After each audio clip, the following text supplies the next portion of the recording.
Yeah, look, this is Hank. I cannot get to New York. I don't have any money, and I couldn't find anybody to give me a ride. I don't care what you think about me anymore. I shouldn't say it that way, but what it is that I just can't get a ride, or I can't get any money for a bus. So, if you want, I will call you tomorrow. If you don't want to talk to me, that's up to you. Welcome back to the Late Show, ladies and gentlemen. You know, Paul, I went to the movies last night, 2 nights ago. They're running a preview for the Howard Stern film. Oh, yeah. Howard Stern's Private Parts. Heard about it.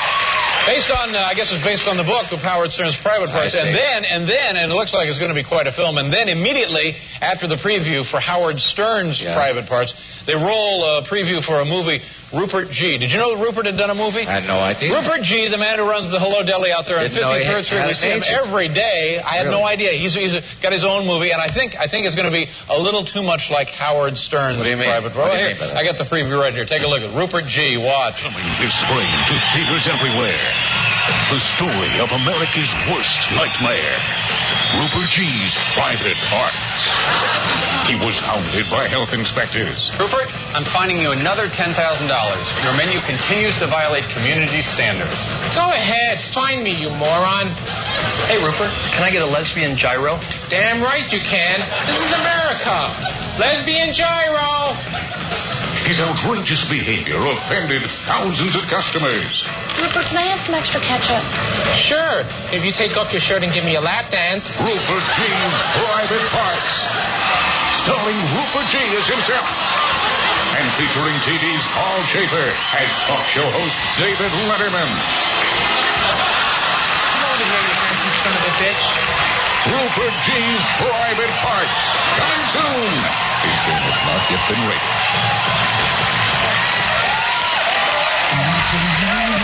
Baby, I don't love you. I don't tempt you. I don't love you. There's nothing in this. I don't love you. I don't tempt you. I don't love you. Yeah. I don't love you. I don't tempt you. I don't love you.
I'll come right and back to you. All these riddles that you hide, only love can save me now. All these riddles that you burn down, down. I don't love you. I don't tempt you. I don't love you. There is nothing in this. I don't love you. I don't tempt you. I don't love you. I don't love you. I don't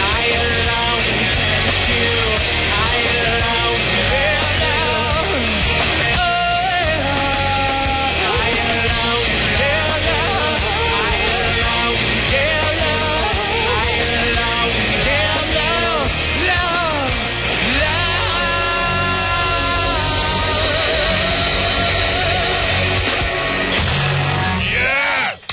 love you. Hello, I'm Scotty from Star Trek, James Doohan. Captain, I've got to put the ship in auto sail. We must cut back the overzoom and the rear jet propellants. We must raise the oxygen levels, right the ship, and head for smooth air. We must get out our fruit and coffee mugs and sit on our asses.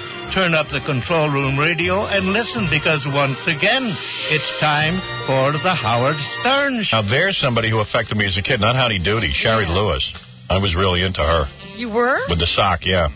And, you know, she was a great woman. Okay, this is kind of weird because one of Shari Lewis's relatives called up and said, let me remind you that Shari Lewis was very nice to your children when they went to Westbury Music Fair.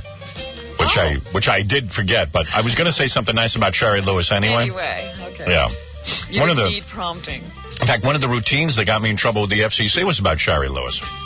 Well, you were doing a takeoff, yes. Well, I never realized how true it was. You know that I was reading the paper about Shari Lewis, the puppeteer.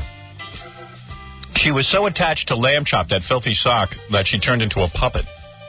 That she took... It was filthy. It was. It was a smelly, filthy sock. You can't wash it. So she took the sock with her on her honeymoon, the puppet. Oh, boy. True story. It's in the paper today. She was so attached, like in 1950-something, whenever she married her husband. And by the way, she stayed married the entire time. They never got a divorce. Because you figure some guy would just marry like a puppet lady, you know, and then clean her out. Dump her. Yeah, right. Anyway, she took the sock on the honeymoon. And one of the bits I got in trouble with the FCC is because I wondered, like, if she wore the sock on her wedding night, and if she did stuff with the sock, did that constitute oral sex? That's, you know, I'm cleaning up the bit, right. But it was so ridiculous. So ridiculous. And then, like, these guys... Just on all the socks while you talk. Yeah, and then these guys, like... You know, they fined me like $1 million because I had the balls to say that. I mean, gee whiz, I don't even feel... speculate on a sock. If you're going to fine me over something good. You know, something really racy. Oh, man. I was shocked that they say she was only 65. She was only 64. This is weird. They said that her family claimed she was 65, but they checked her birth date. And she was only 64? And she was only 64. They had to check? The family... She claimed she was 65, too. Oh, boy. Turns out she was 64. But didn't she seem to have been around forever? Yeah. And she was old when we first started watching. Yeah. Anyway, Shari Lewis was one of the few, like, ventriloquists on TV who could actually do ventriloquism. She was, like, the first, because even they point out in the paper, Charlie McCarthy, that puppet guy. Right. He could barely do... Edgar Bergen, he could barely do ventriloquism. Right. He did it on radio. Actually, it was a big deal to watch her mouth. Yeah, I mean, she really didn't move her lips. Yeah. God bless her, spending a whole life not moving your lips. She was a Jewess. She was born like Shari Lipitsky or something. And her parents, got her into dancing and theater and ventriloquism. Of all things. Yeah. And then she wanted to be a ballet dancer or something, or some kind of dancer, had a dancing accident, whatever that is. And she gave up dancing and went into ventriloquism full time. Never moved her lips, her poor husband. And, but I thought, if anybody did anything great, she took a sock and made a couple of $1 million with it. You know? Oh, yeah. That's pretty good. And went away and came back with the sock. She used to work with a wooden puppet. She had a puppet, a wooden guy. Really? I forget the puppet's name, but... That didn't work for her? She went on some show, and they said, can you bring in something softer? Not the usual wooden puppet. And so she developed the sock. Mm-hmm. And remember, she had Charlie Horse? Yeah. He was a sock. Lamb Chop, sock. And then there was a dog, I think, too. Yeah. Hush Puppy. Hush Puppy. Hush Puppy, Thank you, Fred. What? I think it was Captain Kangaroo where she got her start. Yes. Captain Kangaroo said, do you have something softer? Anybody could look talented on Captain. Yeah, Kangaroo was a genius. Anyway, God bless Shari Lewis. I remember from my childhood. Seemed like a sweet lady. As far as I know, who knows? Oh, she was never bad to us. Yeah. Weird speech pattern, though. And bad perm. That hair was frightening. Yeah. I always thought it had a life of its own. Yeah. Did it die, too? I don't know. I think that hair goes on. Worse than Carole King. But why is it we have a death pool and everybody who's died hasn't been in it? They're dying all around. It'll happen. Don't worry. This is a way to stay alive. Get in the death pool. Trust me, it'll happen. Bob Hope can't be long for this world. I know that much. Check Buddy Ebsen this morning. Yeah, everybody put a mirror under his nose. You're listening. To his fans, he's a genius. Respect my total domination of the media. Will blow your mind. The Howard Stern Show. Howard Stern Show. Robin, I really like your new apartment. Well, you should just come in here and take a nap. Lay down and relax. Why? What do you plan on giving me? A nice massage. Okay. What side of the bed you want me on? Take this side if you want. Is the door locked? Yes, it's locked. I always wanted to make love to you. Did you really? You must have. Hey, did somebody open up a can of tuna fish? What's that smell? I'm not sure. I could take a shower. That's a good idea. I'll jump in the shower with you. Do you want me to rub your back a little bit? Yeah, rub my lower back. You wanted to be with me when you first met me? Yeah, I've had a crush on you for the longest time. Come here, Robin. Turn around. God, that feels so nice. Oops. I dropped the soap. Can you pick it up for me, Robin? Oh, God, that's so good. Can I try it in your third input? Yes. Oh, my, you're so big. I knew that you would be. I just knew you would be. You like the way I do that? It's so incredible. I can't believe that you're doing this to me. I can make you feel nice, too. Okay. Get down on your knees for me. Oh, my, you're so big.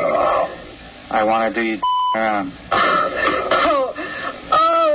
Oh, my God. Oh, yes. You're so wonderful. I love you so much. Yes. Robin, I'd like to ask you a question. And be honest. Do I make you horny, baby? Yeah. Wow.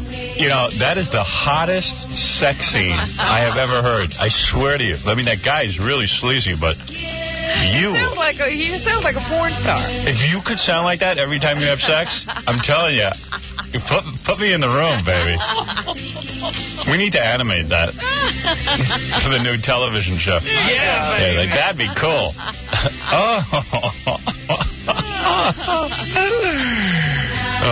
Or live action, something. No live action. Give me more Howard Stern. Down.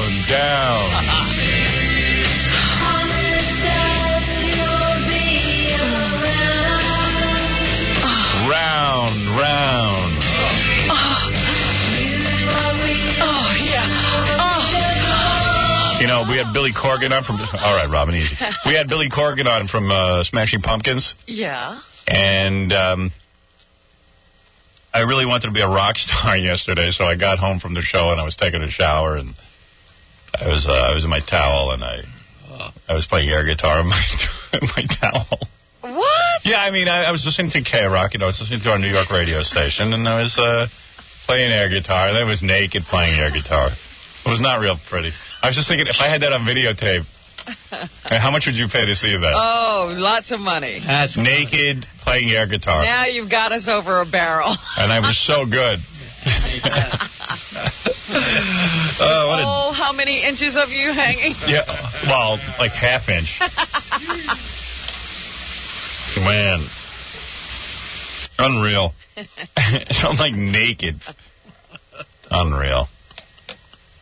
I mean, did you get into this for a long time? Yeah, I couldn't stop. Realized how stupid this was. Yeah, I was doing it to the music of Green Day and various groups. Oh, no. Yeah. It lasted more than one song. Yeah.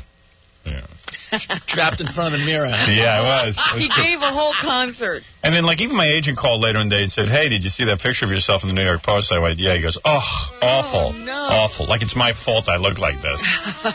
You know. Yeah, he would rather represent someone else. Yeah, and I said, what is with the New York Post that, like, I said, I know the photo editor there must... You do? No. Oh. I know the photo editor there must hate my guts. Yeah. It must be a woman who somehow gets rubbed the wrong way by this Why show. do you think it's a woman? I could tell. I've got good... Hey, if somebody's interested in being an intern on our radio show, fall semester, it's time to apply because... Is that right? Yeah, because our summer interns are going to be leaving, and you have to be a college student who can receive credit through your school for your internship.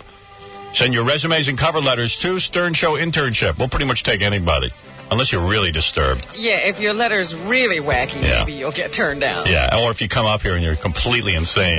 Care of WXRK, 40 West 57th, 14th floor, New York, 119. And we have wacky interns. We have one intern, actually, who interned for Geraldo. Really? He was telling Gary some funny stories. Where's that guy? Who is the guy? I don't even know who it is.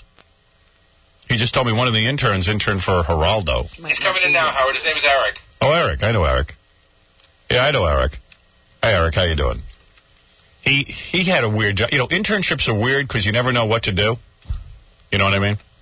Like, you never know what you're going to do. Or and like, you don't know what you're at, you know, if you're going to a show like that, where are you going to be? What is going to be your job? And the internships are always weird because you think you're going to go in there and perhaps, like, be discovered as the next big talent. And then when you're there, you're like... Or you're going to learn something about the business. Yeah. And usually you're just getting coffee or something. Yeah. But then it's all of a sudden, like, you know, you're getting coffee or... You're getting some bagels for some guests. Some faxing. Yeah, so your big job at the Geraldo show, this was his old television show, right? No, it's a CNBC show. Oh, the CNBC show. Geraldo is so full of himself, he drives a Bentley. Oh, jeez. You know, a Bentley's a really ostentatious car. Absolutely. It's something that you have to look at when it goes by. It's like, please look at me. Right. Which is weird because you'd think that the guy would want some privacy. Not him. No. He likes being noticed. He wanted to be a star. His father must have really hated him. I can't imagine what he came from. Because he's like, please love me every minute. With everything. I mean, everything is done on a big scale. Love me, Daddy. Please, please love me. Daddy, I got a helicopter. I'm taking it to work. Yeah. See? And a Bentley, Geraldo looks like a car thief. So anyway. Is he driving it or does he have somebody drive it? I don't know. So what did you have to do in your internship? All right, well, last summer I interned him, and I was there every day because that's what I chose to do. Right. And I got to do a lot of, like, cool stuff with, like, making packages for NBC. And that's cool? Yeah, well, I got to use video equipment and stuff like that. Making packages. Oh, I thought you meant, like, actually wrapping packages. No. He wasn't like at a Christmas store. Oh, he's using lingo. Dude, you know more than I do. Oh, what, like a package is like you would actually... A little segment. Like, put segments together. Oh. Put, like, video clips together. Really? They let interns do that? Yeah, after a while. Well, you know what? It's CNBC. Nobody watches anyway. That's right. It's a good place. Yeah, you know, hey, put some packages together. Meanwhile, I'd be in the back wrapping Christmas gifts. Okay, no problem. Want a bow on? Oh, so you did all that? So that's a pretty good internship. Yeah, oh, yeah. All right, yeah. So then what happened? Well, I went back there over spring break this year in March just to say hello and see if I could do anything again this summer. Right. And he asked me, and he recognized me, so he asked me to go get him stuff out of his car and then go get food for myself. You just came to visit. Yeah. Yeah, but... Yeah, 2 seconds later. Put him to work. Yeah, come here. Come here. Go get me some food. But I'm here visiting. No. Just go get me something to eat. Oh, that's funny. Yeah. It was actually his first day back from vacation. That's funny, man. I get there. They didn't even know you left. Like, hey, man, I'm back. Oh, really? Go get me some food. So I go down to his car, and I've never opened a Bentley before. I've never even been inside one. Right. So he asked me to get his briefcase. So I go inside the car, and I don't see it. So I reach around to open the trunk. And I put the key in the lock, and I twist, assuming the lock would open. Right. And I kept twisting, and I saw the key bend and it snapped. Oh, dear. So you broke the key in Geraldo's lock. In his Bentley. Oh, that's great. So and like my whole body, I got like a cold sweat. Yeah. I didn't know what to do. I had no. Of course not. And I still didn't have what he asked me for. I couldn't find his briefcase because I couldn't get in the trunk. Geraldo's briefcase. God knows what's in that. Yeah. So I went across the street. I got him what he wanted, but I didn't get my food because I figured if I already messed up once, I didn't want to like spend any money on myself. Right. So I went across. I brought him up his coffee, and I said to the producer, if you hear yelling or anything in a moment, it's me because I just snapped the key to the Bentley. So I walk into his office. Yeah. And he's like, oh, great, thank you. Where's your food? And I'm like, well, I don't have it because your key's in 2 pieces. All right. And he got like... Come here, I'm going to beat you. So he was all right with that. And then he was down with that. Well, he wasn't exactly down with it. It was his first day back from vacation, so he still wasn't into the swing of things. Right. So he was a little upset. And my Bentley. It turned out he had another... Open it yourself, Geraldo. Yeah. You want things done, do them yourself. It turned out he had another key for it. Oh. But then last summer also, Marsha Clark was hosting, the OJ lawyer. Yeah. And she was in makeup, whatever, and she had like a whole makeover as soon as the trial was done. Yeah, right. So they asked me to go across the street, and I was the only intern there, so I had to buy... what are those things called on your false eyelashes? False eyelashes. Yeah, right. Yeah. So I walk in, I have no idea how to buy these things. So she gives me like money, and I'm like, listen, I have no idea what to do. Right. So so I just buy like one of every color and one of every length because I had no idea. Good for you, yeah. And way to go. Now you're really learning about TV. Yeah, that's great. He knows how to get false eyelashes now. Yeah, you can do a lot worse here, I'll tell you that. I wonder if people go around with weird stories about us, because we have interns doing weird stuff all the time. I guess. Yeah. No false eyelashes, though. Not yet. All right, that's pretty cool. Thanks, man. No problem. All right. That's Eric. I didn't know they'd go and get false eyelashes. Yeah. What is it, Baba Booey? I have one weird intern story. I'm sure that's going to come back to haunt me. Yeah. When we were at the old building, remember how John and Jackie and I used to park like 3 blocks away? Yeah. Remember in the wintertime how cold it was? Right. So I paid this intern, I used to give him like $5 a day or whatever to park my car. Right. And what happens is you park it out front, and by 7 o'clock it's got to be moved. Right, because otherwise they tow it. They tow it. Yeah. So the guy parked it like for 3 weeks. It was great. And then one day he came up to me and he said, oh, my God, I forgot to park your car. It was like at 8:30. So he goes, I'll be back in a minute. I think that this whole thing is one of Stuttering John's practical jokes. So the guy comes back up and he goes, your car's been towed away. Right. And it took him like 20 minutes. I kept looking for the hidden camera, the hidden microphone. Yeah. I thought this was a joke, and it got towed away. It cost me $180 to get it back and a half a day to get it out of the tow shop. Yeah, I was going to say, look for your wallet because it's really gone. Unreal. Yep. Broke the key. That's funny that Gary used to have the intern, because I used to do that to him. I know Gary used to have to park your car, right? That's right. Yeah, it's a sad pecking order. Oh, jeez. Yeah. You used to make Gary go park your car. And Gary hated it. Actually, to tell you the truth, Howard, I did that to Robin once. You did? I forgot to park it. That's right. My car got towed away.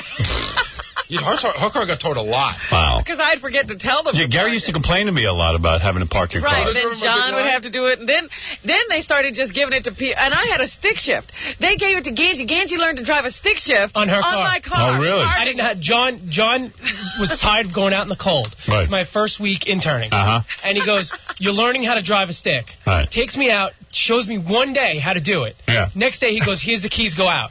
Oh. I have no idea. I'm stalling all the way to the garage. Wow. The car's bucking the whole way. I finally get it there. And I totally learned how to drive on her. Meanwhile, your car's stripped all the I years. had no idea this was happening. In fact, let me tell you well, you get what you pay for. Let me tell you what a topic of conversation Robin's car was. Yeah. You know, remember Mitch, our intern, who's now a stand-up comedian on Letterman? Yeah. Well, Mitch Fertel. He could never park the car because he didn't know how to drive a stick. And I found out afterwards, he admitted to John, he knew who all the time. He just didn't want to park it. Wow. So it was me and him. that's so brilliant. And I would park it every morning. I would always complain, and the guy never said he knew how to do it. Wow, that's so great. You know, eventually with Robin, it got worse. Like, I used to have to go out and park the car. Then it was I used to have to get some food for her while I was out. Yeah. Then it was like I had to get gas for her. Oh, my God. She used to just leave $20 in a note and say, fill up my car. Oh. And I used to have to go out, park her car, and get gas. That is not true.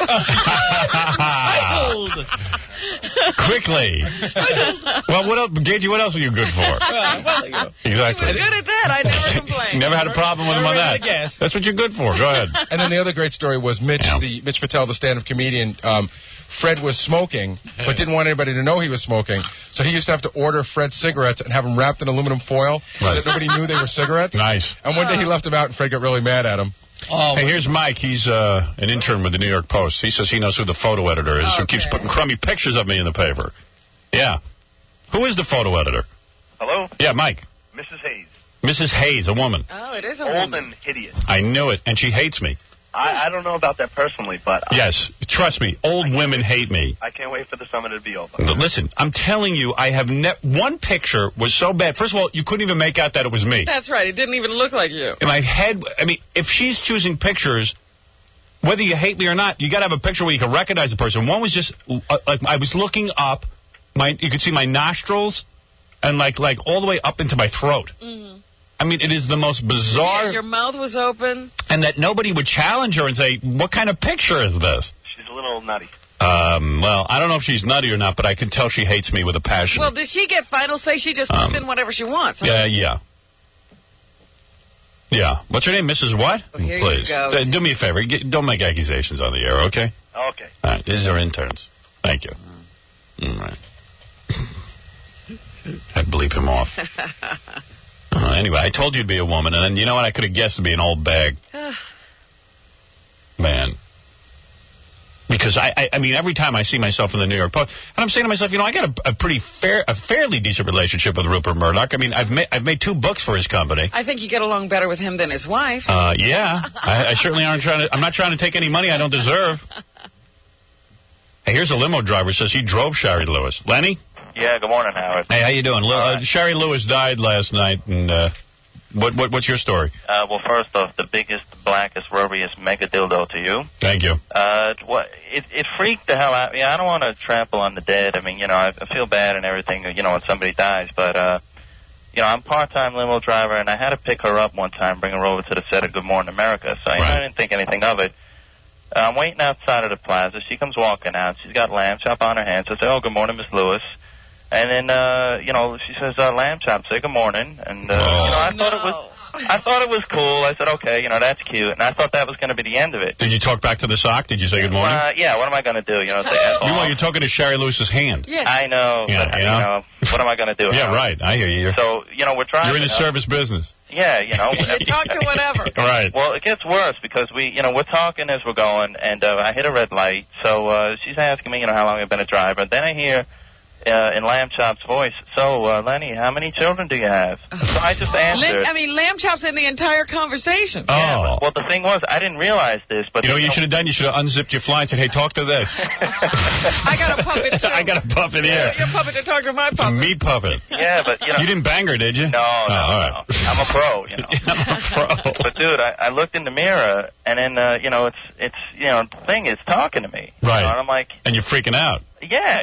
She's holding it up and doing the whole thing. Yeah, because you're a grown man. She liked doing that way too much. You know how you had Billy Corgan on yesterday, and it's an effort for him to sing a song and everything. Most people, whatever they do for a living, it's an effort to do it outside of when they do it. You don't want to do it. She's just more than happy to do it in the back of a limo. Dude, but isn't it kind of weird? It's kind of like that Johnny Weissmuller thing. Yeah. She never was out of character. It's almost like Waylon Flowers. I mean, it was bugging the hell out of me. I wanted to just kick her right out. But what are you going to do? I mean, it was kind of bizarre. Right. So what else did the puppet ask you? No, how many kids do I have? Do they like lamb chop? I thought it was kind of, bizarre. Do your kids like me?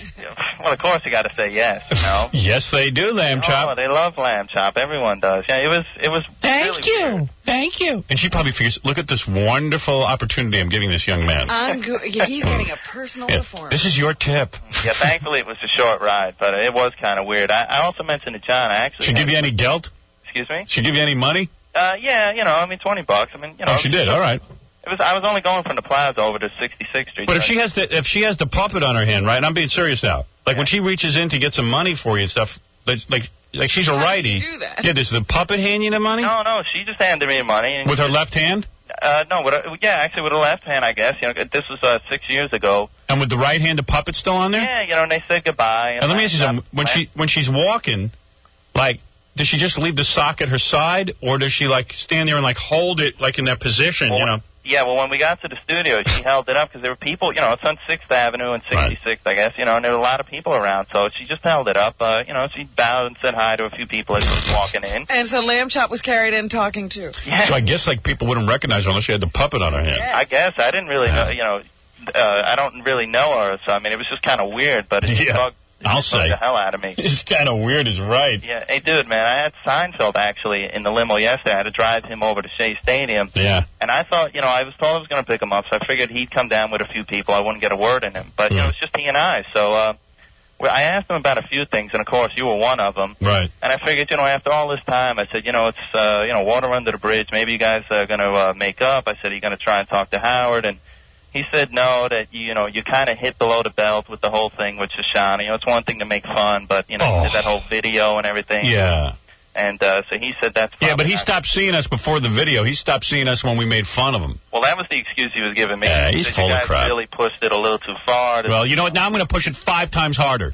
All right? I'm going to make it worse. Yeah, well, he seemed a little bugged out about it. Yeah, well, he ought to get over it. He looks like Charlie Horse. Yeah, they got a picture of him in the paper with the teeth. He looks pretty bad, but he said you guys just hit below the belt. Yeah, you know what? Who cares what he thinks? His belt. His belt is up around his neck. Yeah, he's still doing jokes about airports and bus food and airplane food. Yeah. You know what I mean? I'm sorry. That's not my thing. He seemed like a nice enough guy. Well, whatever. Sure, he's a nice guy. He's getting laid by 16-year-olds. Yeah, and he seemed like he was a little annoyed with Shoshana because after mentioning her, he mentioned how, it's kind of funny. You still see her picture in the paper, and every time they put her in, they have to mention it. That was my ex-girlfriend. Yeah, well, what do they think? You go out with He's pissed at her, too, for being his ex-girlfriend. Yeah, you go out with a 16-year-old, and you take advantage of her youth. He's a 40-year-old guy. And then dump her when she hits 21. Yeah, and you're telling me that he's going to be, he's upset? Who hits below the belt? Yeah, please. All right, hey, dude, thanks for all the time, man. Right. Howard, do you know why Jerry was going to the Met game yesterday? Why? He took 400 underprivileged inner-city kids to the game. Oh, please, I see right through that. Exactly. He was looking for a new girlfriend. Right. I'm sure they were all girls. All right, this is a guy who is a reporter at the Post. His name is Chris. Why is my picture so bad always in the Post? Howard, I like you. You're a great guy and everything, but we're not Playboy. We can't airbrush pictures. Nah, you know what I'm... about airbrushing. You could pick a picture where his mouth isn't hanging open and you're not looking up his nostrils. Yeah, no, come on. It's downright bizarre. I would, if it happened once in a while, I know I'm not the world's best-looking guy. Yeah, no, I know. I remember one time we had a picture from Larry Schwartzwalder.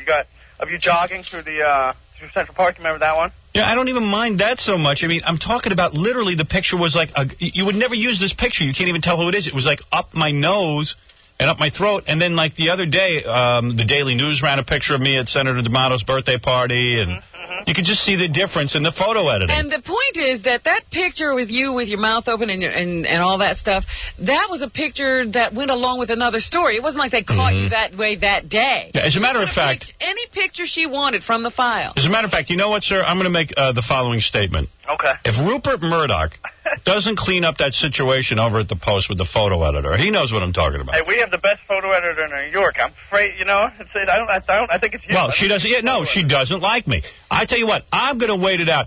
I'm thinking of writing another book, and Judith Regan called me, and she works for Rupert Murdoch. I'm gonna do it for another company. How's that? Well, that's how pissed off I am about it. Tell him to get his people in line. Thank you. We'll miss you, Howard. Good. You miss me. I won't miss you. I don't even know who you are. Yeah, that's all. I'll just write my book for another company. It don't matter who I write it for. Just give me my stupid advance money, and I'll go off and write it. Somehow the Daily News found a decent picture. Yeah. Believe me. The same event. That's all. Now I'm going to write another book just to spite them. What do you think of that? As much as I love Judith and working with her, I'm going to write. I'm not going to write it with her. I'm not going to write it with her, but just You'll because have of to these. leave the company to work with you again. Right. Has to be an independent. Goodness sakes. Hey, in a couple of days, we're going to have our Frankenstein contest. Now, the surgery will be provided by Dr. Sal Calabro, the Calabro Cosmetic Center in Philadelphia. This is going to be a big deal. Where are our contestants coming from? There are like 15 or 20 women that we have on file. Really? Who have all requested this surgery. This is where Troy was one of them. Yeah, is there any hope of her winning? She'll be in the contest. Is there any hope? I doubt it. But why not give her a chance? Hey, why not? The girls will come in here in front of our judges, and we'll do our thing. Yeah, Rudy, go ahead. Yeah, Howard, what's up, dude? Hey, dude. Hey, I just want to say that you guys have like the raddest show on the radio. Thank you. You guys make me laugh every day. And my question was, do you think your new TV show is gonna compete with Saturday Night Live? Sorry. Do I think it will compete with Saturday Night Live? It most definitely will compete with Saturday Night Live. It's going to be on opposite it. So what's the format going to be? It's going to be, the radio show, stuff we do on the radio show, some animation thrown in, and, basically like, what we do on the radio. And like the first show, you know what I'm thinking of doing? What? Like, maybe what we do is, you know how I always say, like, if you want to get high ratings, you pack them with lesbians? Uh-huh. Well, maybe we a just... lesbian show? Why don't we just do a lesbian party in here and tape it? Yeah. All right. And every girl that comes in, like, it has to come in a bikini. Uh-huh. And then they make out with their girlfriends and stuff. Like, I think this is a scene from the movie. Yeah, it'll be just like a really... lesbian summer camp. It'll be so high rated, right? I mean, that's all we got to do. It's pretty simple, isn't it? We do it here on the radio, and everybody hears it and goes, I got to see what these chicks look like. You know, I want the whole room to stink. People can watch with the sound off. Yeah, we'll have smell-o-vision. How's that? Now all we got to do is write the next one. Yeah. For Saturday Night Live. But why don't we just do that every week? It could be the same format. We'll win. Lesbians of the week. I mean, it's not like Saturday Night Live's got anything going on. Here's this week's lesbian kiss. Right. Hey, Howard. So I think we'll have like a big party in here, pack the room full of lesbianic types, and go for it. Because I said to these guys from CBS, why don't we just do that? They go, hey, fine with me. Whatever you want. Why were you kissing that woman? We're kissing goodbye. Like hell you were. You were kissing her like a man. Don't insult my intelligence. Right. All right, I did kiss her. Oh. Is that all you can say about it? Well, what more do you want me to say, Mother? You've obviously made your mind up about the whole thing anyway. You wouldn't do such a thing. I can't believe it. Look, don't treat me like a child. You are my child. I don't care how old you are. You weren't brought up to be one of those people. What people? I want to hear it from you. What people? Homosexuals. Oh, man. All cute lesbians, start calling right now because we want to put you on CBS television. You don't want all kinds of lesbians? All kinds, all colors, all ethnic groups, all lesbians. Beat a path to my door. Please. I think I'm going to come in here. Seinfeld's girl is 17 and innocent with double D. I'm going to play this every day. Saw the dress and flipped his lid for a real young busty high school kid. A horny, lonely TV geek. Her major jugs made Jerry weak. Can't he find girls his age to date? She's 17 and she's jailbait. You want to do one? That's right. He takes her out in New York town. That lovely girl and the TV clown. She barely shed her training bra. She kisses lips for candy bars. Some nice girl you turned... Oh, no. Some nice guy you turned out to be. Oh, this is yours. Did she sit upon your knee? You shouldn't really grope for them at 17. All right, I'll take the next one. Please. Will her panties smell like a rose? Is Seinfeld just like Piscopo's? Seducing girls in a limousine while his fans think that he's so damn clean. Fell for an old man from TV. Did her pubic hair grow in last week? With fresh and firm and round butt cheeks at 17. All right, you go. Can't he find some older dame? Do private parts all look the same? Does he make her parents shout when he sticks his tongue in her mouth? Does he think that he's a stud? He should drown in a frigging flood for fooling with a girl who's 17. Now, Jerry, I ask you, do you have a brain? When you see her, do you make a stain? I'm glad this is your verse. Can he get an older girl? He's damn near old as Milton Berle. You're making such a spectacle, thinking with your testicles. If you're gonna make some glue, you should date girls as old as you. What do you think? Is that a hit? I think don't you have to...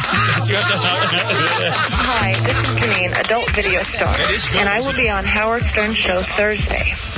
What Howard doesn't know is while he's on the air groping various porno stars and strippers, I'm at his house with his wife.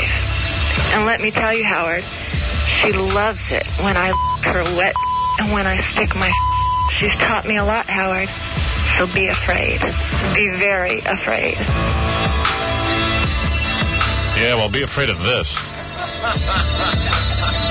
I love that. I'm going to sing, because Jerry opened his mouth to that limo driver, I'm going to sing that song with Janice Ian on my first CBS show. It's funnier than the first 8 seasons of Seinfeld. He'll learn not to talk about the whole world in a limo. That's right. Any other choice phrases you'd like to teach our 5-year-old? We're back. It's a good show. This is a damn good show. We're back. I tell you what, man, them dang old New York boys. It's a show about nothing. The Howard Stern Show. But that's all they do, Chinese waiters. You ever get those guys that just agree with whatever you ask them? Sir, I've got my kids with me. Is it spicy? Is it sweet and sour? Oh, yes, sir. Okay, my friend.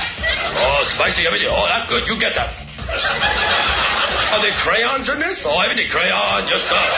You bet, partner. Okay, partner. Crayon, vegetable, yes, sir. Okay. Everything crayon, vegetable, everything. Oh, yeah. You know, your head's on fire. You know that. Oh, yeah, head on fire, everything. Oh, boy, head on fire. Yeah, head on fire. Who is that? Great Bobby Slayton. All right. Wonderful comedy. Wonderful comedy of Bobby Slayton. Good morning, everybody. Okay, a couple of things to go through real quick, because we got a jam-packed show. Nicole Bass, the world's largest bodybuilder, is going to come in just a couple of seconds and show us her new look. She has a new look. She got some new surgery, yeah.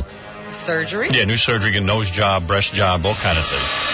All right. I don't think it'll help. What that did. I think she'll still look like a guy. She's still going to be Frankenstein, huh? Ku Klux Klan movie review bumped up from yesterday. Luke Perry will call us and tell us why he's rejoining the cast of 90210. Oh, that's going to be tough. Luke's going to bite the bullet and do this early, huh? Jimmy Doohan's going to reach us from satellite. That's the guy from Star Trek. Right. Played Scotty. That's right. Scotty. Scotchy. Whatever. Scotty. And he's been going around some more saying bad stuff about Captain Kirk. You know what? That's funny, because I just saw they're putting out some kind of a box set of Star Trek. Yeah. And it has all, or maybe it's going to be shown on the Sci-Fi Channel or something, but it's a whole thing, and William Shatner's the host, and he's going to interview each cast member about different things. So I thought, surely they must like this guy. Look at all the stuff he gets him into. Yeah, that'll be comfortable. Demi Moore lookalike is coming in, and also the new Homeless game. That's right, the new... Wait a minute, Demi Moore? Yeah, Demi Moore lookalike. Oh, lookalike. I didn't hear the lookalike part. This woman called me, claimed she looks like Demi Moore. We're going to evaluate her. I thought we had the first interview with Demi. What are the odds of her looking like Demi Moore? None. All right. Okay. It's easy to win Powerball. Gary Garver went out and interviewed Courtney Cox, Nicolas Cage, and Gary Sinise. I have not heard this yet, so let's take a listen. Here's Courtney Cox from Friends. Okay. Courtney. Hi. Can I ask a couple questions on CBS Radio? Sure. What was the last book you read? The last book I read was The Alienist. Do you think that Barbra Streisand is mocked because she's a powerful woman and not a powerful man in Hollywood? Oh, my God. I've never really thought about it. No, I think she's not mocked. She's not in my book anyway. She's brilliant. What was your best drug experience? I don't really do... I've never had one. You're sticking it awfully close to my face. Is penis size important? Are you for Howard Stern, right? That's a good one. Yes, it is. Very. For Howard Stern, tell him I said hi. Tell him I said hi. I think he's so great. Really? Well, I'd like to go out with you. She's running away. Shouldn't think I'm that great. You ever do a black eye? Don't know what it is. She doesn't know what a black eye is? Ever do a black eye? Don't know what that is. You said it was like a candy bar. Yes, that's a no. Or a drug. Ever do a black eye? It's a pill. Or maybe she means like a black beauty. Ever do a black beauty? Yeah, man. Wesley Snipes. No. Black beauty. Speed, the drug. Right after the drug question, you think she thinks it's a drug. Right. All right, this is Nicolas Cage. Nicholas, how you doing? I'm with CBS. How you doing? Good. How are you doing? What was the last book you read? The last book I read was the Laurence Olivier biography. You guys, it's too much. Someone asked me what the last book I read. It would have to be a Spider-Man comic. I'm completely obsessed with Spider-Man. Yesterday I was in heaven. I sat down in my office and I watched 2 Batman cartoons. And then I read a Spider-Man. Once again, I say you laugh at Tom for playing golf. Yeah, I'm into Dr. Octopus. Guitar, and then cartoons and comic books. Oh, whatever. Doc Ock. All right. What did he read? The life story of Laurence Olivier? The biography of Laurence Olivier. Biography of Laurence Olivier. He saw it in a bookstore window. I bet you he doesn't have a name for that book. So. No. He reads a lot of research. Ray Bradbury, I'm reading right now, Dandelion Wine. Raging Bulls and, what's the name of that book? The new one about the 70s, Easy Riders and Raging Bulls. There's a lot of them. Look, we're getting a lithography here. Maybe I should read some books. Nah. Don't change anything. Why bother? I went out to my pool. I was going to read a book. And then I just ended up staring at my dog the whole day. More interesting. Why don't you put a book on the dog? Maybe it'll get... Yeah. Well, I had to keep my eye on the dog. That's what I'm saying. Yeah. You'll be watching the dog and reading at the same time. I am always reading. Do you believe the United States should remain a member of the United Nations? Well, yeah. I mean, look, I'm just an actor, but I believe the United Nations is one of the greatest things we have. Do you care if Clinton has an affair with anyone? Stay with the subject. Well, look, the only thing I'm going to say is I think people are making too big a deal out of this. I think President Clinton's done a great job for our country, and I agree. People in Europe are laughing. People in Europe, that's the new one, because all the people in Europe, all their leaders have affairs. So all the people in Europe are laughing. In fact, a friend of mine said she was over in Paris, and these stories keep coming out, and they get just like, your country is so stupid. Right. You ever fart on an airplane acting like it was someone else? Thanks. He left. I got to go read a book. Ever fart? You want to hear from Gary Sinise? It's 35 seconds. It can't be much. Oh, boy. Well, we got to hear this brush off. Gary Sinise played Truman. That was a good one on HBO. Yeah, and he was also in Forrest Gump. He was Lieutenant Dan. Yeah, Lieutenant Dan with no legs. That was cool. I thought he really had no legs. It was cool. I don't know how they do that. Gary Sinise. He's a good actor. Let's see what happens. How you doing, Gary? It's Cup Coach CBS Radio. Hi, how are you? Good. How you doing? Good, great. What role do you wish you could have played this year? The one I played. I really enjoyed working on Snake Eyes, certainly. You mean, what role did other guys have that I wish I could have played? Yeah. I don't know. Nothing comes to mind right now. I'm proud of Snake Eyes and happy to be a part of it. Do you care if Clinton has an affair with anyone? That's his business. I don't have any comment about that. Thanks. All right.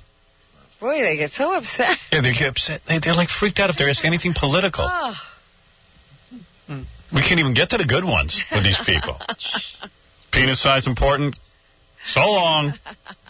Hey-oh. I'm out of here. I'm out of here, dude. Also serious, but their career isn't like, God forbid they say something wrong. And how do you live like that? It's so funny.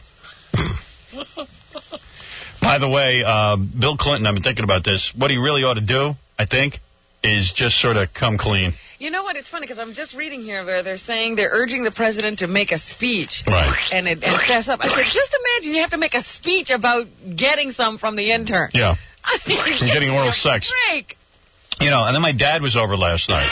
He stopped over to say hi. Uh-huh. And we were talking about Clinton. My dad and I only talk about politics. Yes. That's pretty much our topic. My dad likes that, so we do what he likes. You know what I mean? Keep him happy. I don't think my dad's ever said to me, "How are you doing? Are you okay?" No? We just talk politics. Right away. He just launches into it. Yeah. So what do you think of the president? What do you think? It's like a quiz. He goes, what do you think of the president's current problems, and how do you feel he should handle his situation as of today? I think you should hide microphones. Yeah, I know. You would love it. You would love it. We could hear all of this. Yeah. By the way, they analyzed the stains on Monica Lewinsky's dress and found out it was roast beef gravy. Yay! That'd be great. That'd be great if that happened. Like, he comes clean, does the whole speech, and then they find out it was roast beef gravy. Yeah, how about that mother holding on to the dress, the semen-stained dress? Like, what kind of mother does that? The usual mother goes like this. Like, if my sister came home with a semen-stained dress and said, Ma, hide this for me and save it, my mother would go, you are out of your mind. Like, that's the proper response. Do you think she said, this is a semen-stained dress, hide it? She didn't say take it to the dry cleaner. Yeah. But did she say, Mom, I'm going to hang something in your closet? No. What? She said, I want you to hold on to this dress. How do you know that? And save it. Because she didn't want to dry clean or anything. No, but how do you know she said that? Well, how else do you get your mom to hold on to something and not dry clean it? Haven't you ever gone to your parents' home and put something in their closet? No, never. Oh, yes, sir. Never. I thought that's all icky. Yeah, especially if it's that important to you. I think she came clean and told her mom everything. That's a possibility, but it's also a possibility she just went and hung some clothes in her house. She'd have to tell her, because what if her mother just went and got it cleaned? Yeah, because like my mom would say... your mother cleaned something she didn't know was there. Oh, my mom cleans everything. And my mom would go, why don't you want me to clean it? And I go, because I was with the president and has semen on it. That's you. Yeah. And she'd say, well, you might be gay. You fess up to everything. Right. Anyway, so my dad comes over, we talk about Clinton and everything, and, you know, his visits are civics classes. So he thinks he's a professor. So I said, you know, pretty much we both agreed that the president should come clean and basically just get this whole thing over with and let Congress handle, you know, if Congress wants to impeach him for lying, no one's going to impeach him for that. And my dad goes, you know, what's wrong with him anyway? Didn't he think he's going to get caught? I go, wait a second, Dad. No, he had his tracks covered. If it wasn't for this Paula Jones case. But that is my theory is that was the stupidest thing he's ever done, because he should have settled with this woman and just, why was he carrying on with her? Well, because who knows? Anyway, so here's the point. Well, anyway, that one was thrown out of court, Paula Jones. The point is, look at what happened as a result of not just getting rid of it. It would have looked bad if he paid her off. Anyway. Who cares? At least we wouldn't be sitting here now. Right. Anyway. I don't agree with that sentiment. I think he almost got away with it, except for the semen-stained dress. Look, there are lawyers there. They're going to rake through every piece of dirt they can find on you. He almost got away with it. Anyway. Yeah, but like I said, he didn't almost get away with anything because she found Monica Lewinsky. I like his deny theory myself. Anyway, so the point is, I mean, it backfired, but... It backfired. It did. Time. So anyway... He's the poster boy for deny. Right. So anyway, my dad goes... He should have gotten a woman who has as much to lose as him. I go, what kind of woman is that? He should have been with a woman who was married with children. I said, Dad, yeah, right. I said, Dad. All right, Dad, be quiet. I said, Dad, wait a second. You're a married guy. You're the president of the United States. Put yourself in his shoes. Now he wants to get laid, okay? You know, finally my dad and I are talking about something real. I go, he wants to get laid. What are his options? He's going to go searching for married women with children? What do most guys do? They are with somebody in the office. Yeah, I said, so he gets an opportunity. He's going to take. You can't sit there and be that. If he's that specific, first of all, he's got to find a girl that's willing to be in a room with him. Never willing to be going seen with him. Right, not a date. Not a date. Nothing. She's got to come in and service him in 20 minutes because that's all the time he has, or else it'll start looking weird. It's like a drive-through. Yeah, it looks weird enough that an intern's coming to visit him. But, okay, he's got 20 minutes.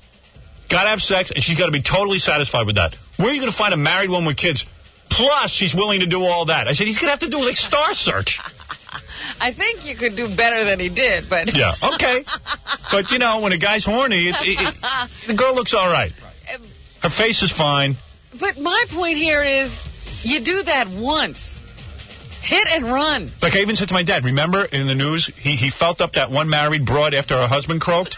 And she was complaining about it on 60 Minutes, remember? He went after the married broad who had something to lose.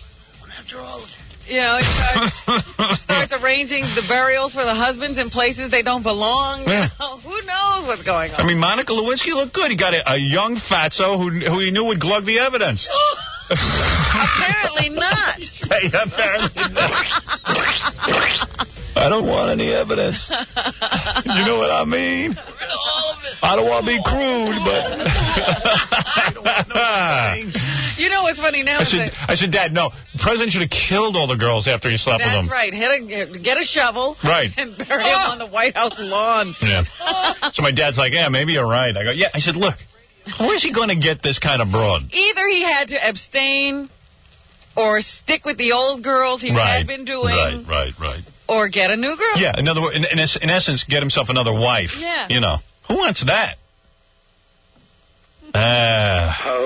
Police is right. Police. Maybe you ought to give it up for a while you're president, if you want the job that bad. That's 8 years, Robin. Matt, you're on the air. Howard. That's 8 years. You know what his problem is? What? He's addicted to banging ugly chicks, man. Right. Well, no, it's not that. I think he'd take a good-looking one if he could. I mean, he's the president. He's the president. He can't go on dates. He's got to take what comes his way. Who's willing to sit there in that Oval Office with him? You know. And you say you should wait 8 years. He can't wait 8 days, this guy. No wonder he's out. My father goes, he ought to, you know what those women wore in olden days? A chastity belt.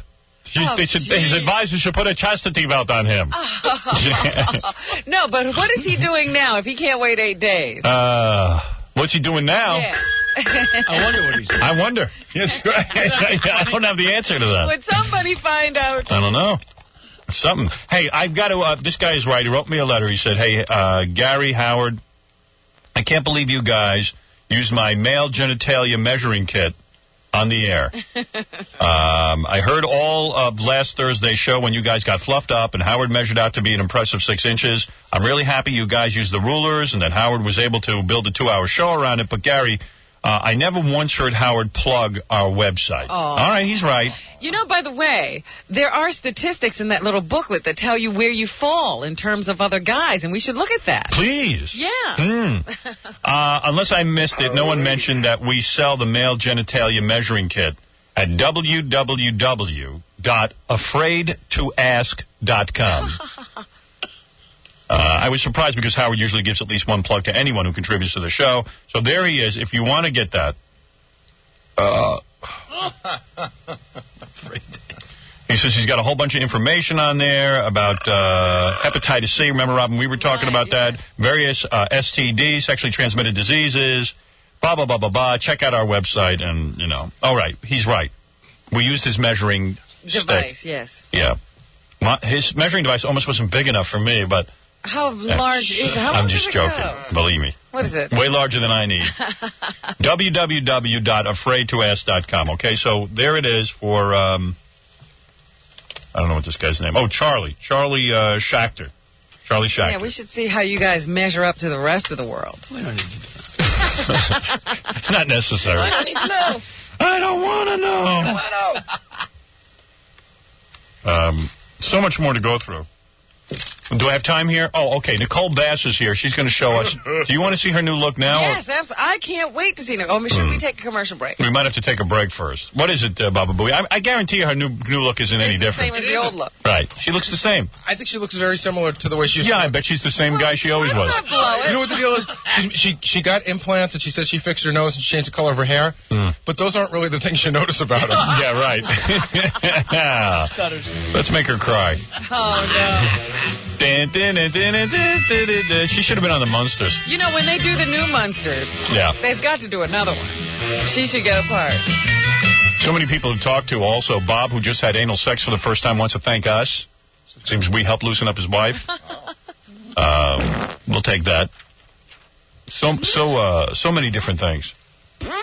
And also the KKK movie review. Luke Perry's going to tell us why he's rejoining 90210. He decided to take this on early, huh? That's major eating crow for him. Yeah. It really is. Remember, it was not too long ago that we talked to him, and he said he had done the right thing by leaving. Yeah, and he was sick and tired of 90210. Yeah. And I told him he was crazy. Jimmy Doohan, Scotty, whatever his name is. Isn't he going around bad-mouthing Captain Kirk? Well, yeah, he recently did an appearance for Radio Shack. He's like their spokesperson. Yeah. And when somebody asked about it, he said, "Don't even bring that guy up to me." Yeah, but I thought he made some more comments. Yeah, we're pulling those together as well. Sometimes you're a dopey. You know that? Well, I don't know what they are. Yeah, but he recently made new comments that's about the one Captain I'm Kirk. telling you about it. This Radio Shack appearance like a month ago. Right. He didn't say don't even bring that guy up to me. He says I don't even want to talk about that guy. But then he talked about him. Didn't he? I don't know. Isn't that the point of us interviewing him again? We're mad because he's going around talking about Captain Kirk? He's the producer. You expect me to remember stuff? Yeah, I do. That's true. It's today's show. I expect you to remember stuff. I do expect you to remember stuff. I don't like him, Doolin says. Don't ask me about him. I don't want to talk about him. That's all he said? Yes. Oh, so he's not talking about him. So then why are we talking to him? We had this conversation. Do you want me to have it on the air with you? Yeah. We're going to talk to him. Benji's pulling some other comments where he said bad things about Shatner. Right. When he came on our show, he says he didn't want to talk about it. But he did say And we're going to say to him, listen, you're bad-mouthing Shatner everywhere you go. You have to bad-mouth him to us. That's what I want. But you're telling me he's not talking about it. Well, it's not like I booked the guy and said you can't come on the show unless you bad-mouth Shatner. No, but you just told me he was recently bad-mouthing Shatner again. It says it right here. I don't like him. Do you think that's bad-mouthing? Yeah. That's what he said. But he didn't elaborate, did he? He didn't. No. Hold on. Man. No, you're missing the point. Anybody else following me here? I got you. Okay. Well, of course, why wouldn't you? When was the last time you got me, Quivers? I think the rest of the audience did too. Hey, Right. Wolf, I know bad mouths. I got one. All right, whatever it is. Bad jokes. Demi Moore lookalike coming in, too. That wasn't one of them. Yeah. I'll read you an article. How Howard Stern helped cure my daughter. Of what? This is called a tease. Thank you. Helped cure her.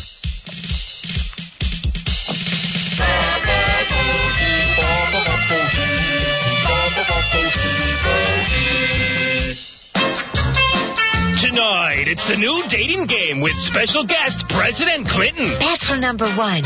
We begin to date. What kind of relationship do you have with my mom? A sexual relationship. You would do my mom? Could I do it? Yes, I could. You pervert! The all-new dating game on the Howard Stern Television Network. Skechers, great shoe. Didn't I talk about Skechers yesterday like 500 times? Yes, you did. I do remember you talking about it. I guess I'm being punished. Skechers USA is known as the leader in style and innovation. I love the Skechers shoe. I mean, I'm telling you, I love it. I wear Skechers shoes. I have the brown ones. Wear them all the time. Love them. And they make all styles of shoe. For everybody. Men, women, skaters, ravers, groovers, hipsters, young exec students. Which one are you? I'm a hipster. Musicians, actors, trendsetters. Skechers diversity allows customers to express their individuality by wearing a different Skechers style every day. I just listen to Jackie snapping his fingers like he's a beatnik. He's into the music. He's not listening to you. Yeah. Hipster. I'm a hipster. Plus, Skechers is constantly developing new leathers and high-tech materials that keeps the products at the leading edge of style. That's where you want to be. Trust me. Skechers, Skechers.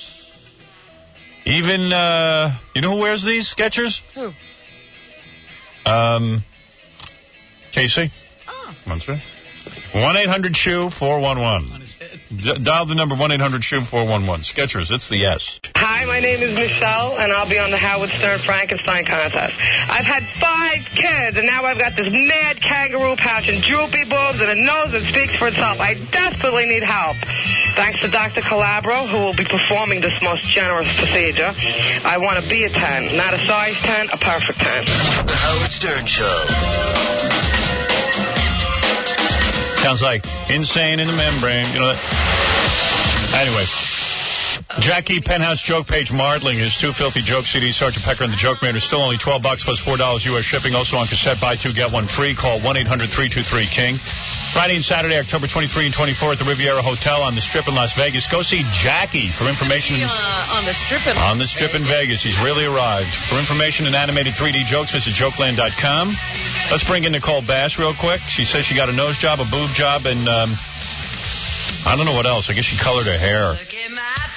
She's the world's largest bodybuilder, and she, quite frankly, is a man. I mean, she looks like a man. She might as well be. Let me see if I see a difference. There's no difference. There is no difference in your whole look. Breasts are bigger. I mean, she's a man. I mean, yeah, you're a woman, but you're a man. And there's no point in getting your nose done. You're the best guy God ever made into a woman. Nicole's outrageous. What? I'm sorry, what? You're always picking on me. You can't do anything about that voice. No. It doesn't even make a dent in what's doing on you. Your nose looks different? It looks different. It's thinner. Put the microphone near your hoarse voice. I was on pay-per-view this weekend. I do the pro wrestling now.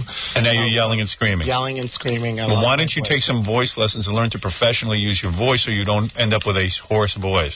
Oh, that's a good idea. Right. That's a very good idea. Listen to that. She even sounds worse. Thank you. I knew I was going to get terrorized the minute I walk in the door. And the nose job, did the nose job hurt you? I mean, was it? It hurt for about 6 weeks. Right. I was in serious pain, like my brain hurt. Your hair looks great. Thank you very much. It really looks great. Yours doesn't. Longer. Well, I mean, Nicole now is wearing her hair out. She used to pull it back so she looked more like a guy. Yeah. But I don't know. I mean, there's nothing you can really do to be feminine. If you're matter of opinion. Some people like women with muscle. No, you have more than muscle. I like a muscular woman. I like a woman who has muscle. Don't get me wrong. I love a toned, firm, hard body. But you look... I'm way ahead of what... You have the body of a man. Believe me, I wish as a man I had the size you have, but on a woman it's ridiculous. Bone structure. Hugging you is like hugging a guy. It's like hugging... Oh, and I'm still going to hug you. No, I'm not going to hug you. I don't want to hug you. You hug guys. No, I don't want to hug you. I just can't believe you wasted the money on a nose job. Oh, did you really look in the mirror? What did you do this for? What I do it for? Because I felt that... Because she's bored. Because I was bored. What, I don't have enough going on in my life? No, your nose... pro wrestling. Ask Robin, does his nose look any different? I mean her. His nose. Does his nose look any different? No. No. It does so. No, there's a picture behind you. That's you. It's the same nose. Look at that. What'd you do to my hair? That is your haircut. That is not my hair. Yeah, you had a little curly haircut. You were wearing your hair that day. Get a refund. Get a refund. You are a masculine... Done to your lips as well? No. No, that's the way they are. Me, if my lips or my eyes were done, nobody's noticed the nose. What's funny about your nose... Really strange. What's funny about your nose is that your face is the last thing anybody is even looking at. Who knew she had your body... How much do you weigh, seriously? About 2 1/4. Yeah, 225 pounds. All muscle, though. All muscle. She's the size. Her arms... And her arms are huge. And her upper body is huge. And what is that? Those are new breasts? New breasts. And what did you get? Yeah, please. Let me see your breasts. All right, talk to me and take my top off. No, I'm not going to talk you into it. Come on, Nicole. Let me just see what... Listen, you're so proud of them. Oh, no, this is the first. I can't believe I'm... Well, Nicole's proud of her new breasts. Oh, no. Let me see. She never would take her top off before because she hated her breast implants. Well, also because I was uncomfortable with you guys. I understand. Now you're comfortable. Now I'm comfortable. Robin, aren't you comfortable? Well, yeah, it's like looking at breasts on a man. Oh, come on. Oh, Nicole, you don't know you look like a man? Honey, everybody... You know that. I look great. No, I do not look like they tell you... I look like a woman bodybuilder. Actually, now I look like a woman wrestler. Can I be honest with you? Stand up for a second. Can I tell you something? What? Your breasts are totally out of place. I mean, do you look in the mirror? Oh, no. What do you mean totally out of place? They're big, I'll give you that, but they first of all, they're spread out. They're under her arms. They're under her arms. The amount of breast tissue that you have. They look like they're straight. Look at the side of your body, the whole side. Oh, Howard, stop picking on me. Look at the side. Wait, show Robin your side of your arm. Look the side. I just had them done. They're underneath the muscle. I think everybody else, they feel them. They look so painful. Come over here, I'll feel them. Come on over. I don't believe I'm doing it. Oh, please, yes you do. So horny. Come here. Like I work out. I would love to look like Nicole, but Nicole's a woman. Nicole's body. Sure I would. I would love to have Nicole's body, but it's ridiculous. Come here. God, let me feel. I tell you. Nicole, first of all, I don't mean this as an insult, but first of all, a woman's breasts are supposed to be here. They still have to set in. Wait. They're underneath the muscle. Yeah, okay. They got to be here. But not only that. Feel how. All right, let me feel them. Hold it. Shh. All right, look. Are you smoking cigarettes? I've always smoked. You have, haven't you? I smoke cigarettes. My growth. I thought you were an athlete. It stunts my growth. Sit over there, please. I'm going to throw up. Cover those things up. Really, honest to God. Oh, geez. I mean, he's a great guy. Don't get me wrong. You know what? When he was walking over He's to a great you. guy. You are. You're a great guy, but I don't. I'm a great girl. I don't know, man. She was walking over to you. Yeah. You know, from the back, you say, okay, that's a guy. And then you turn around and there's a guy with breasts. I know. It's just laughable. I can't wait to show this on TV. I can't wait to show this on TV. People are going to have such a good laugh. You were picking on me like this. Mike, you're on the air. I got a question, Howard. Lamb Chop, who just died, looks more real. Does that mean Lamb Chop died? That's right. Yeah. Hey, Mike. Are they going to bury the sock with her? I don't see Mike on the... Mike, you there? Oh, well, no Mike. Okay. Interesting. Hey, listen. I had the most interesting weekend, I will say that. What did you do? I flew to Dayton, Ohio. Right. And the plane that I was on decided to have a fire on it. It's because someone was smoking in the bathroom. And no, it wasn't me. No, the plane didn't decide to have a fire. Well, there was a fire on the plane. Right. And we had to make an emergency landing in, I think I landed in Pittsburgh. Right. And they reroute us to... What happens when you walk on a plane? Do people look at you and, like, do they just, like, run for the hills? Everybody recognize. You know something? I love walking around. You guys terrorize me. I will say. What does she wear on the street? Yeah. What do you wear? Do you wear dresses and things? Yes, I wear dresses. I wear heels. Actually, I came in my wrestling gear because now I'm wrestling for ECW. Right. ECW. It's not for losers? The ECW. What is that? ECW is great. We're extreme. Like, I've heard of the New World Order, and I've heard of the other one, We're World Wrestling third ranked in the world. We had a pay-per-view on Sunday. It re-airs tonight. All right. We are probably the most aggressive out of all the organizations. We're always Who in do you trouble. wrestle?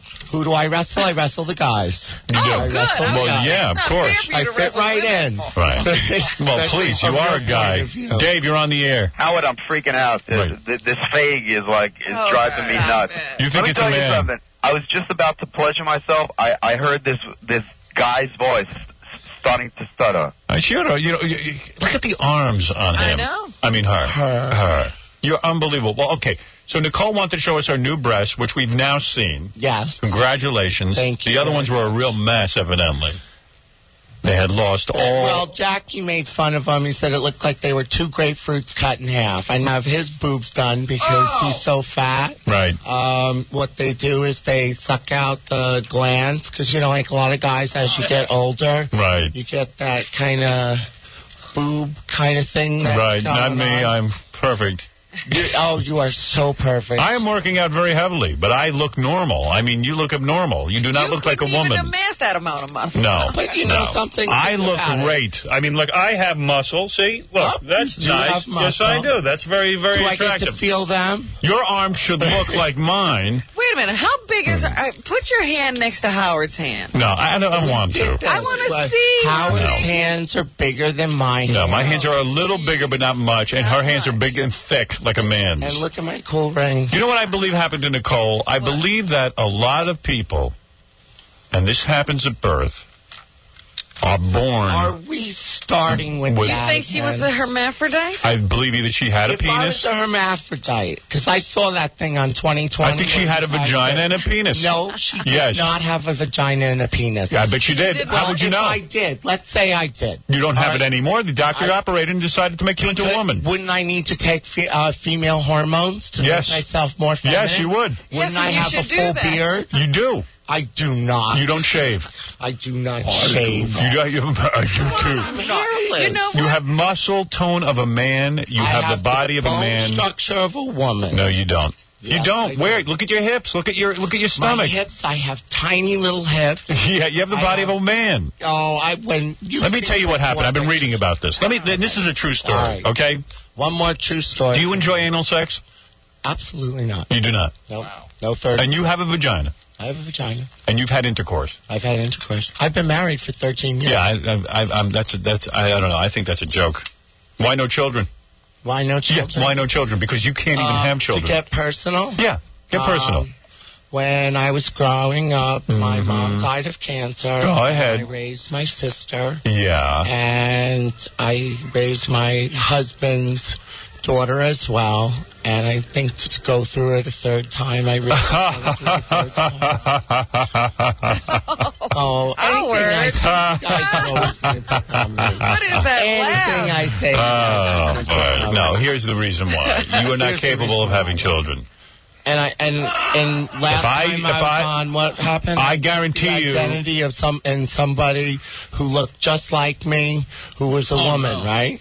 What? Remember that? What did you say? Remember? You said that the yearbook picture, somebody sent in my yearbook picture, and you're like, you probably killed the person. And now and I found a person with a crossed eye. That's right. The same bone structure. No, I believe you were raised a woman. I believe at birth your parents made a decision to have you made into a woman. Oh, don't be stupid. You were ambiguous. You know that. You know that I was born a woman. Did you ever have genetic testing? Did you have genetic testing? Will you submit to genetic testing on my show? Yes, I would. You would? Yes, I will. Then that will settle this once and for all. Yes, I would. It's easier to pull down all right. This is the pay-per-view special.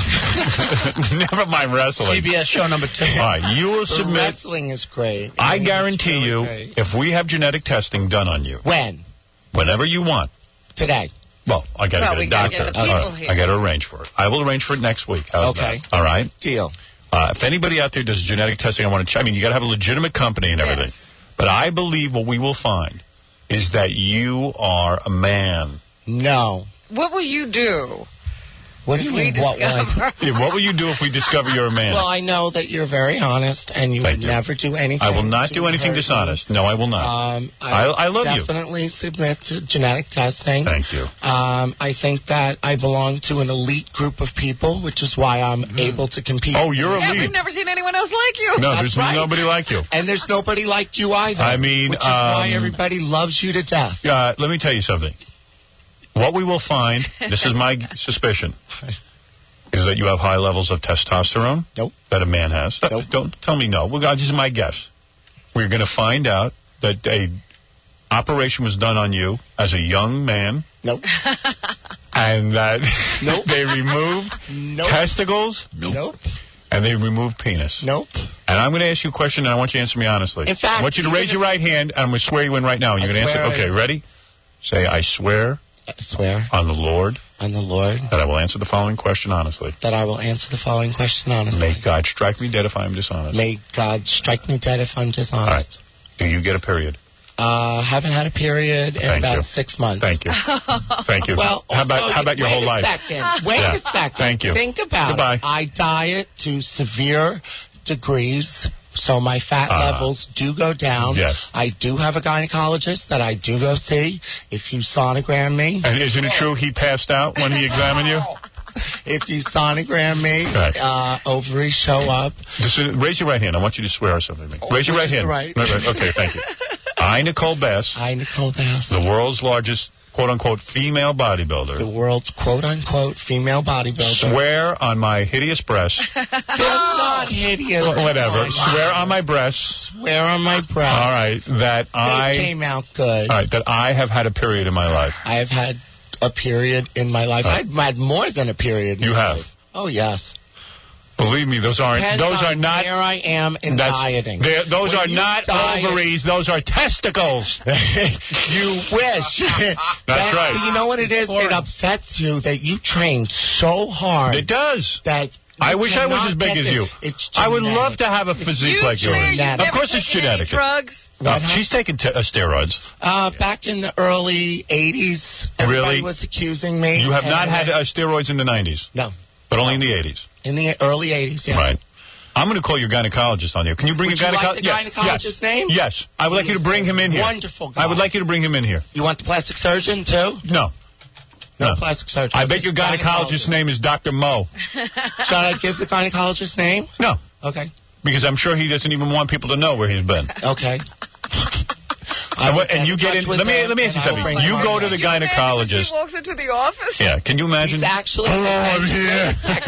Actually, my gynecologist is the man who invented microopsy, because what they used to do... Microopsy? When women had cancer of the uterus... Do you have a uterus? I have a uterus. You do? I have a uterus. And you think you could have a baby? I could have a baby if I wanted to. Really? Does your husband use condoms? Does your husband use condoms? For what? That's a good question. For what? What do you mean for what? When he has sex with you? Why? Because I'm what if you? married to Yeah, him. but what if you get pregnant? Do you want to have children? If I'm not pregnant, then I would have. So a in other baby. words, he has sex with you and actually Call him and completes. ask him. No, I don't care. Okay. He completes the act. Completes the act without any protection. No. And you've never gotten pregnant. I don't want to answer that question. You would not answer the question. I was pregnant once. I don't believe it. I don't believe it. I was pregnant with what? That's the question. I have a better chance of getting pregnant than you do. That's my guess. What do you think of that? Yeah, in fact, her baby is in a jar at the circus. Come on. This is ridiculous.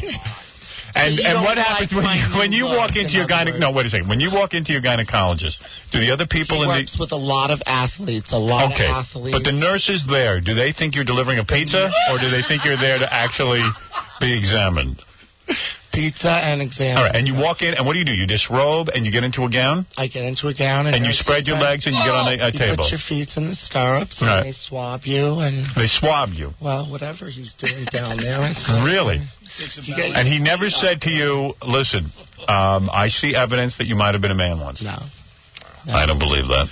I'll bring him in. All right, we're gonna have genetic testing, and we're gonna meet your gynecologist. Okay, for real. And I don't think your gynecologist would tell you that you used to be a man because he doesn't want to burst your bubble. Sweetheart, look at your very good friend of mine. Look at your face. A horseback ride with him. I diet to a severe degree. Look at the jawline.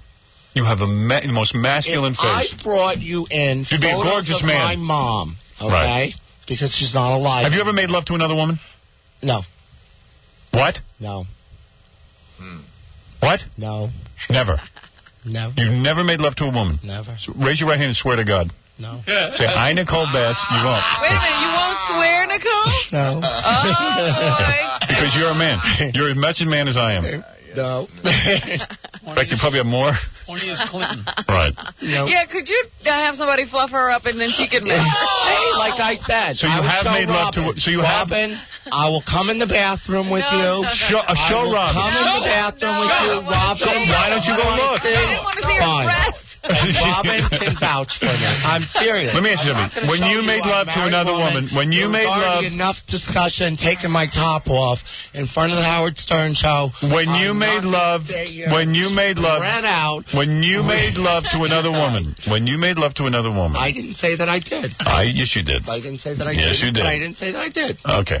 You wouldn't swear. That's a I did. When you made love to another woman, did you feel complete? I didn't make love to her. When is the last time you made love to a woman? Tell me the truth. I'm not talking. You've always been honest. You've always been honest. It's a long time ago. It was. I was young.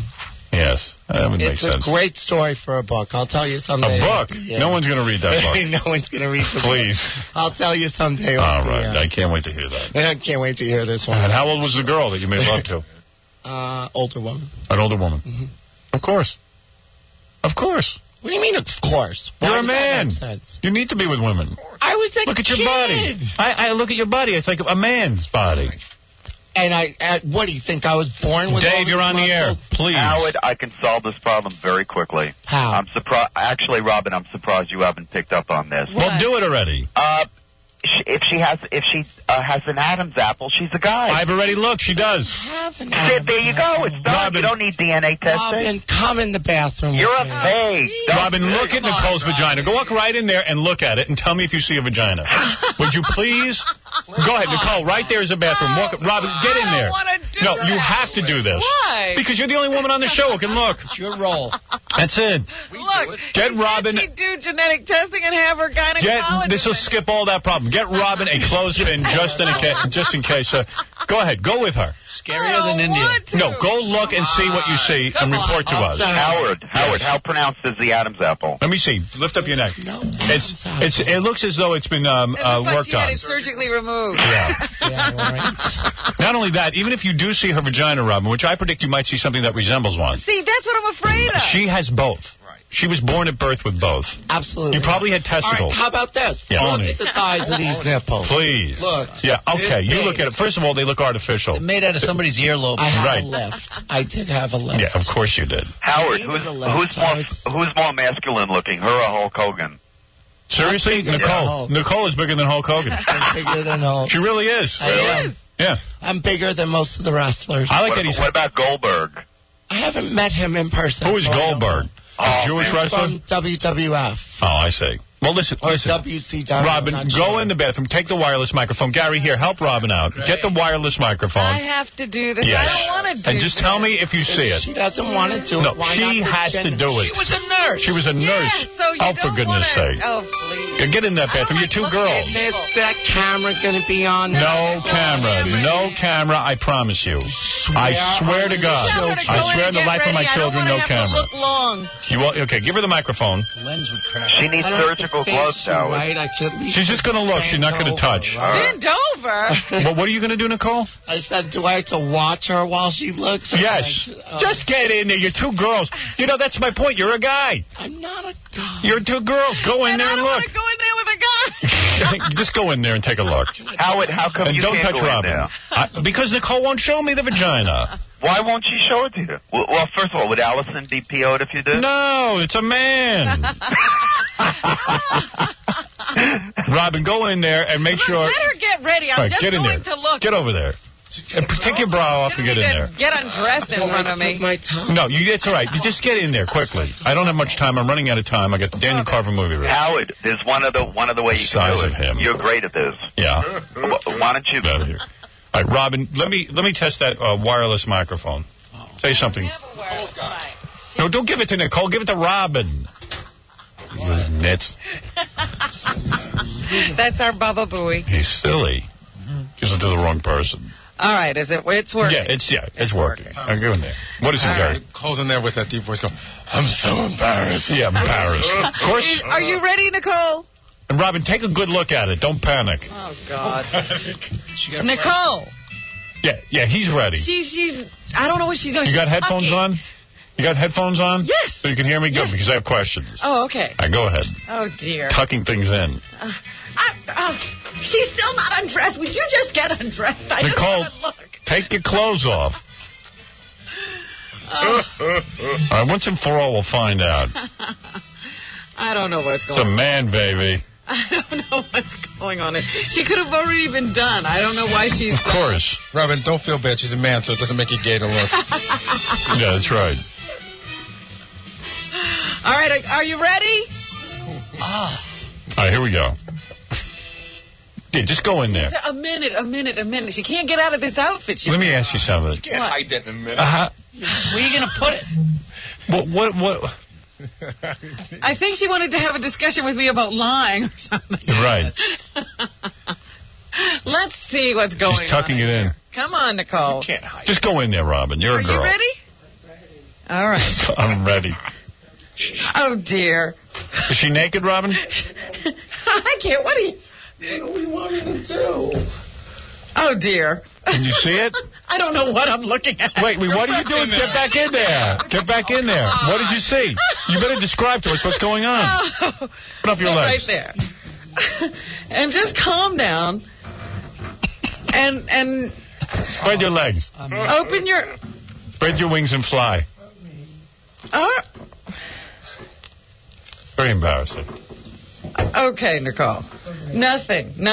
Okay. What happened? What'd you see? She's almost crying. She is? Well, what'd you see? Wait a second. Robin. What's going on in there? You're another girl. Where is Nicole? Yeah, why don't we let Nicole come out here? He asked Robin. All right. He asked Robin to lie. Nicole, come out here. Robin, you look like you've been hit you in the head with a 2x4. I can't wait to hear what just happened. Robin's dizzy. Knock on the door and get Nicole out here. Would you get Nicole dressed again? Not sure. Hello, woman. Stand by me. Okay, as quickly as you can. Thank you. We need to interview you. Dear. Something's going on. Where is she? She's not ready yet. She's not dressed yet. You're not kidding. We're not ready. I certainly wasn't ready. Nicole Bass, the world's largest female bodybuilder, supposedly. I just never seen a woman this muscularly developed. I'm sorry. I mean, why are you crying? What? She's another chick. Because you're being a little... I'm being tough on you. Of course, I have to examine you. You volunteered to go in there and show her. Yeah. Now you're crying? I'm not crying. Listen, it's not easy being a girl like you. What did you see, Robin? I don't know what I saw. Yes. It's not right. That isn't right? What do you mean it's not right? You're being mean to me. Why are you being mean? I'm not being mean, Nicole. I'm not being mean. All right, okay, so you saw something. Well, what's the story? Why are you getting so upset? Since when do you get weird about this stuff? Because you're going a little over the line, I guess. I am? All right, well, then maybe we ought to end this. I thought you were a good sport. Can I ask what line that is, Har? What? What line that is? What? What line? What line did we go over? I don't even know. Where's this line? We're not sure. I showed her, and she's like, oh, I don't know what I saw. How come you don't know what you saw? You're a girl. It looked unusual. It did? Yeah. It did look different? Why? Just looked like a man. But maybe, Nicole, you've never seen another girl. Robin, show her. Other girls, of course I have. Robin, show her yours. Oh, it looks different, I imagine. You think? But, I've seen a lot of Playboys, and I never saw that either. Really? Well, what did you see? Either she has very large... Good word to put. Maybe we'll find out something that you don't know. I'm telling you. Robin's just teasing me, and I know you're just teasing me. Right. Okay. I know you are. I love you to death. I love you, and too. Everybody, he says, how do you put up with him? And, I know. All right, you want to come in here for genetic testing and get this over with? Because Robin's thinking she saw... Listen, she doesn't mean to insult you, but she's thinking she might have seen something a little unusual between your legs. So that's possible. Genetic testing away. Okay. And what if you are a guy? So what? I'm not a guy. Maybe you're both. That's what they said. I've been pregnant once before if I was a man. Because you weren't pregnant. Because I was pregnant. You know what that's called? Pregnancy of the mind. No. I once thought I was pregnant. Jackie's pregnant. When my wife was pregnant, I grew to a tremendous size. Remember, Robin? Yeah, phantom pregnancy. Right. I was 18 years old, and I... thought I was too young, so I had an abortion. Whatever. Listen, you might have had a stomachache. I'm traumatized, and I want to go home now. Are you really? What did Nicole spread her legs? She sat down on the toilet, as you asked. I sat down. I also bent over. Bent over? I couldn't see anything. What do you think I was going to see bent over? I don't know. That room is not that large. You smell okay? I didn't smell a thing. Good. All right. Well, there you go. At least you're very feminine that way. She's very clean. Right. And you're saying when she sat on the toilet, it looked unusual. Yes. All right. That's what I'm saying. And I'm not, I'm no expert. You're a nurse. I wasn't. She was a nurse. You're right. You are an expert, actually. You've seen a lot of women, right? I've seen everything. Right. And it was this was something you never saw before. Right. And that's why you came out. Here's what happened to you at birth. Doubled over and speechless. Here's what happened to you. Okay. And I'm not saying this to be mean. And if you're going to think I'm mean, I'm not. No, I'm not. I'm really not. You are. You always. When you were born, this is my guess, because I've read a lot about this. When you were born. Right. There's no shame in this. They say that maybe as much as 30% of the people in the country have what you have. I saw the same special on TV. You've never questioned this about yourself. What? You've never questioned this. Why should I question it? You're not a woman. No, I'm just asking. When I first started, you might be a he woman. Thin, and I had the big breasts. You might be a man woman. Right. He, she. Not at all. And what happened is your parents decided. Are your parents still alive? My dad is. All right, have you ever asked them if they operated on you when you were a young child? I don't talk to my dad anymore. You do not. So that's a good idea. Where's your birth certificate? Do you know? We already went through that's that. Right. Somebody faxed it. No, I believe you were made into a woman. I think they made the choice at an early age. Absolutely. And we'll know with the genetic testing. Gary, I want you to line up genetic testing for Nicole so she can finally have the mystery of this. Robin looked between her legs and came out almost hysterical. She's traumatized. She's crying. She never saw anything. Me crying. So how do you think you got into that condition? There's something different between your legs. No, there isn't. There isn't? No. I should take a look. No, you're not taking a look. You're married and I'm married. She's not married. Well, let's get a divorce. So I can see. I don't see why that would. What difference would that make? That you're both married. Who cares? No, I just I'm like a feel doctor. odd. You do feel odd. All right, well, Robin saw, and she thought there was something weird going on there. Well, does your father dress as a man or a woman? my father is him. He dresses as a man. He does dress as a man. All right, okay. We should. We should look with them on. We should look. Let me tell you something. Do you want to make some money? Do you want to make money? Yeah. All right. I'll bet you. Listen to this. Yeah, we should have a bet. No, not a bet. No bets? We look between your legs on pay-per-view. It's a 20-minute special leading up to it. 20 minutes. And we look, and people will pay $20 to look between your legs. I know they will. No. And you will make, I'll tell you what, you will make a fortune. All right, I'll tell you what. Go ahead. Marketing genius of our time. Thank you. Okay. All right. You arrange pay-per-view, and I don't know. We'll talk about it. All right, fine. Make enough money to get you. Robin, is there something to see there on pay-per-view? You know, I didn't do an examination. I am not letting her touch me. No. I don't want to touch you. Trust me. She didn't say that. She doesn't want to touch you. I'll bring my gynecologist on. We'll do the. We'll have the gynecologist on the pay-per-view. And he can pre-game. That's right. Yeah, right before the football game. That's it. I tell you, you'll make so much money. You'll have enough money to get your penis removed. Listen, Nicole Bass, I love you. I'm sorry you had to cry today. I didn't cry. I guess the truth hurts. Robin. You were crying. I was. Robin, We were both crying. Robin, tell me what you're going to tell me when Nicole leaves. Oh, Yeah, do stop that it. now. What did you see? You have to make the show great. Don't know. I just said. And like you see some women do have outer things, hanging there, but this was like you never saw before. Oh, you're crazy. Someone's crazy, and I don't think it's her. You're just out to terrorize me. No words. I said, in other words, Robin, there is a pay-per-view special of this. Something I should know better. Coming on to the show, no matter what I do, you people are going to terrorize me no matter what. Whatever. You know what? I'm now going to have to go look at myself to see what it's about. If I had a Now, you've seen women in the hospital, right? Sure. Did you ever see a woman that looked like Nicole? Between the legs. It didn't look not like a woman, Right. But it didn't exactly look like a woman either. Right. So is it fair to say that it could have been that when she was born, some surgery had to happen? You might be right. Yeah. Absolutely not. So when are we setting up the genetic testing? Okay, Gary, I need someone who is skilled in the art of genetic testing. I want the top guy in the world. I'll fly him in from anywhere. Hermaphrodites appear genetically. You will see chromosomally. Question marks. There are X's and Y's and question marks. Fred is right. By the way, our next guest thinks he's a camel. And I don't know why I can't get an answer from Gary on this, but I will. I will get it arranged. I will find someone to genetically test you, and it'll be great. It'll be a great show. Luke Perry is on the phone, and I've got to take a short break. Okay. He thinks you're a man, just to go on record. Luke Perry. Luke Perry is a celebrity. Oh. Who was on 90210. He had to leave 90210 because he had to go find himself in film. He found himself out of work. And now he's eating crow because he's got to go back to 90210. But I told him always to do this. Has he signed a deal? He has signed a deal to be on 90210 from what I read in the paper. I'm happy for him. Listen. Even though you hate my breast, am I still allowed to promote my guy who did the breast implants? Please do. Okay. His name is Bruce Nadler. He's the most wonderful guy in the world.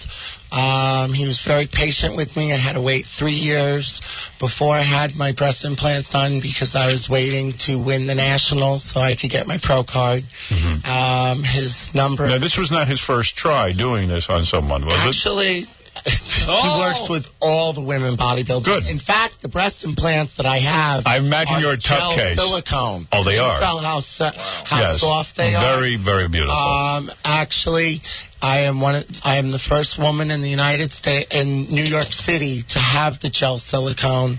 And within a year, they should be legalized all over so that women who do have You have severe illegal problems. breasts? Yes, she has illegal breasts. Actually, that is true. and I know I'm going to get ranked on this for saying this. Right. I'm part of a study, and I had to say Oh, I don't doubt that.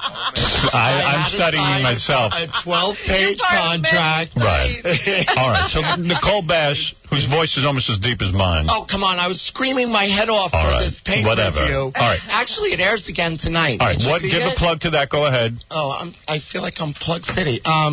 ECW Heatwave 98. It's on pay-per-view. It's the repeat tonight. I'm not sure of the time. There you so go. check Usually, the all right, local we'll check the listing. local listing. And also, by the way, while you were on today, Michael Jackson, the famous superstar, called in. He wants to buy you. He wants to put you next to the Elephant Man remains. To buy your remains. Yeah. All right. Anyway, Nicole Bass, thank you. I'm sorry this was a traumatic visit for you. It was so traumatic now. Yes. I'm traumatized for life. Robin's in just as bad shape as you. Yeah, but we should go into group therapy. Luke Perry's on the phone. We'll talk to him in just a second. Jaden Carver movie review is coming up. Jimmy Doohan on the satellite and the Demi Moore lookalike. It's a very, very busy show. All right. Also, a new homeless game if I can squeeze it in. I'm going to try. You're listening to a political mover and shaker. Howard Stern.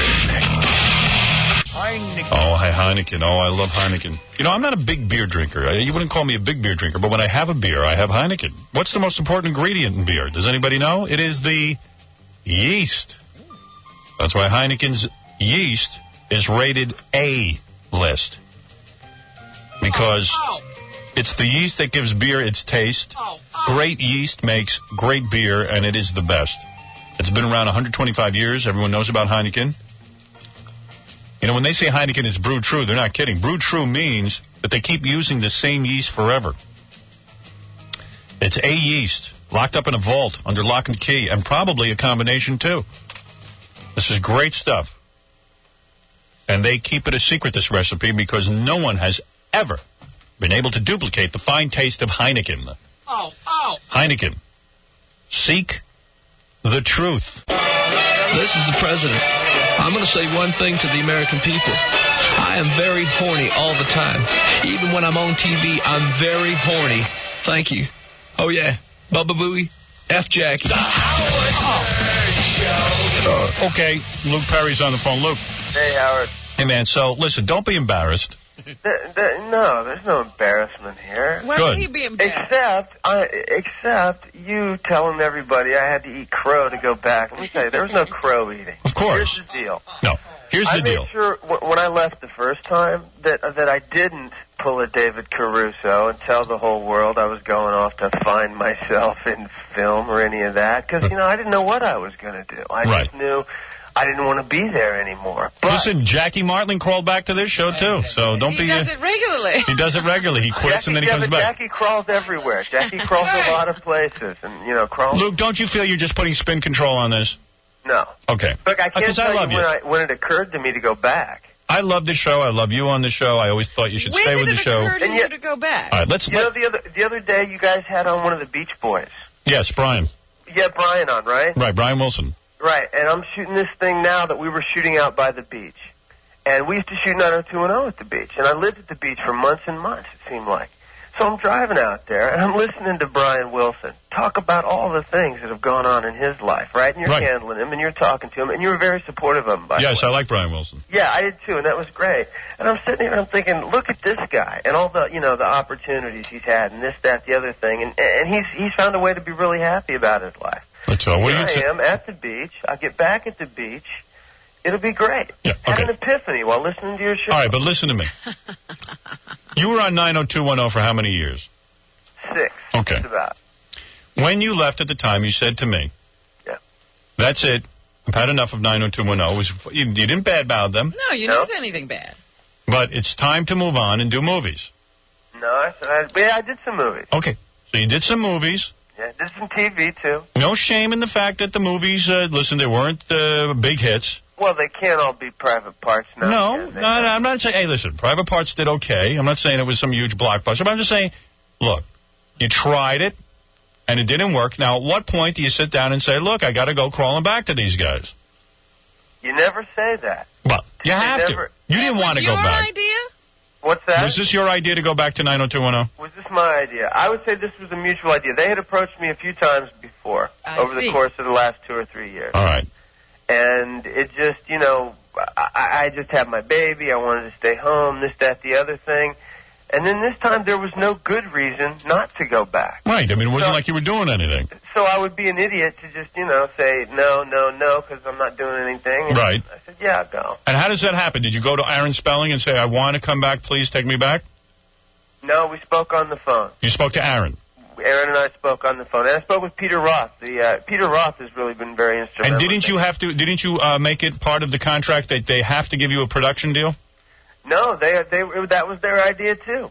So they offered all that up because, you know, Peter Roth, the guy who's running the network, you know, we spoke about it, and he said that I hate to talk about this stuff on the air, but overall, but it's all going to be in the paper today anyway. Okay, go ahead, yeah. I'll go back and I'll do 90210. Right. And I'll do it, and then I'll develop another show after that. Right. And there's another movie component down the line with this thing, and I'll do, I think, 2 TV shows. And you never got to where you were selling Amway. That was untrue, what was written in the paper, right? Okay, look, I sold a couple of boxes at Amway. My only regret, though... Listen, there's no big shame in this. No, there's no shame at all. No But that's shame. a great thing. I went back yesterday to the set to see everybody. Right. You know. And, Hold your head up high. Who's next, Brenda? I went back and saw Jenny and Tori and IZ and Brian and Jay was there, and it was great. It was Right, it's an old reunion. I never left. Had you been back since you had left? Yeah, I've been back a few times. Took my son over to see him and stuff. All right, and they're paying you a lot of dough?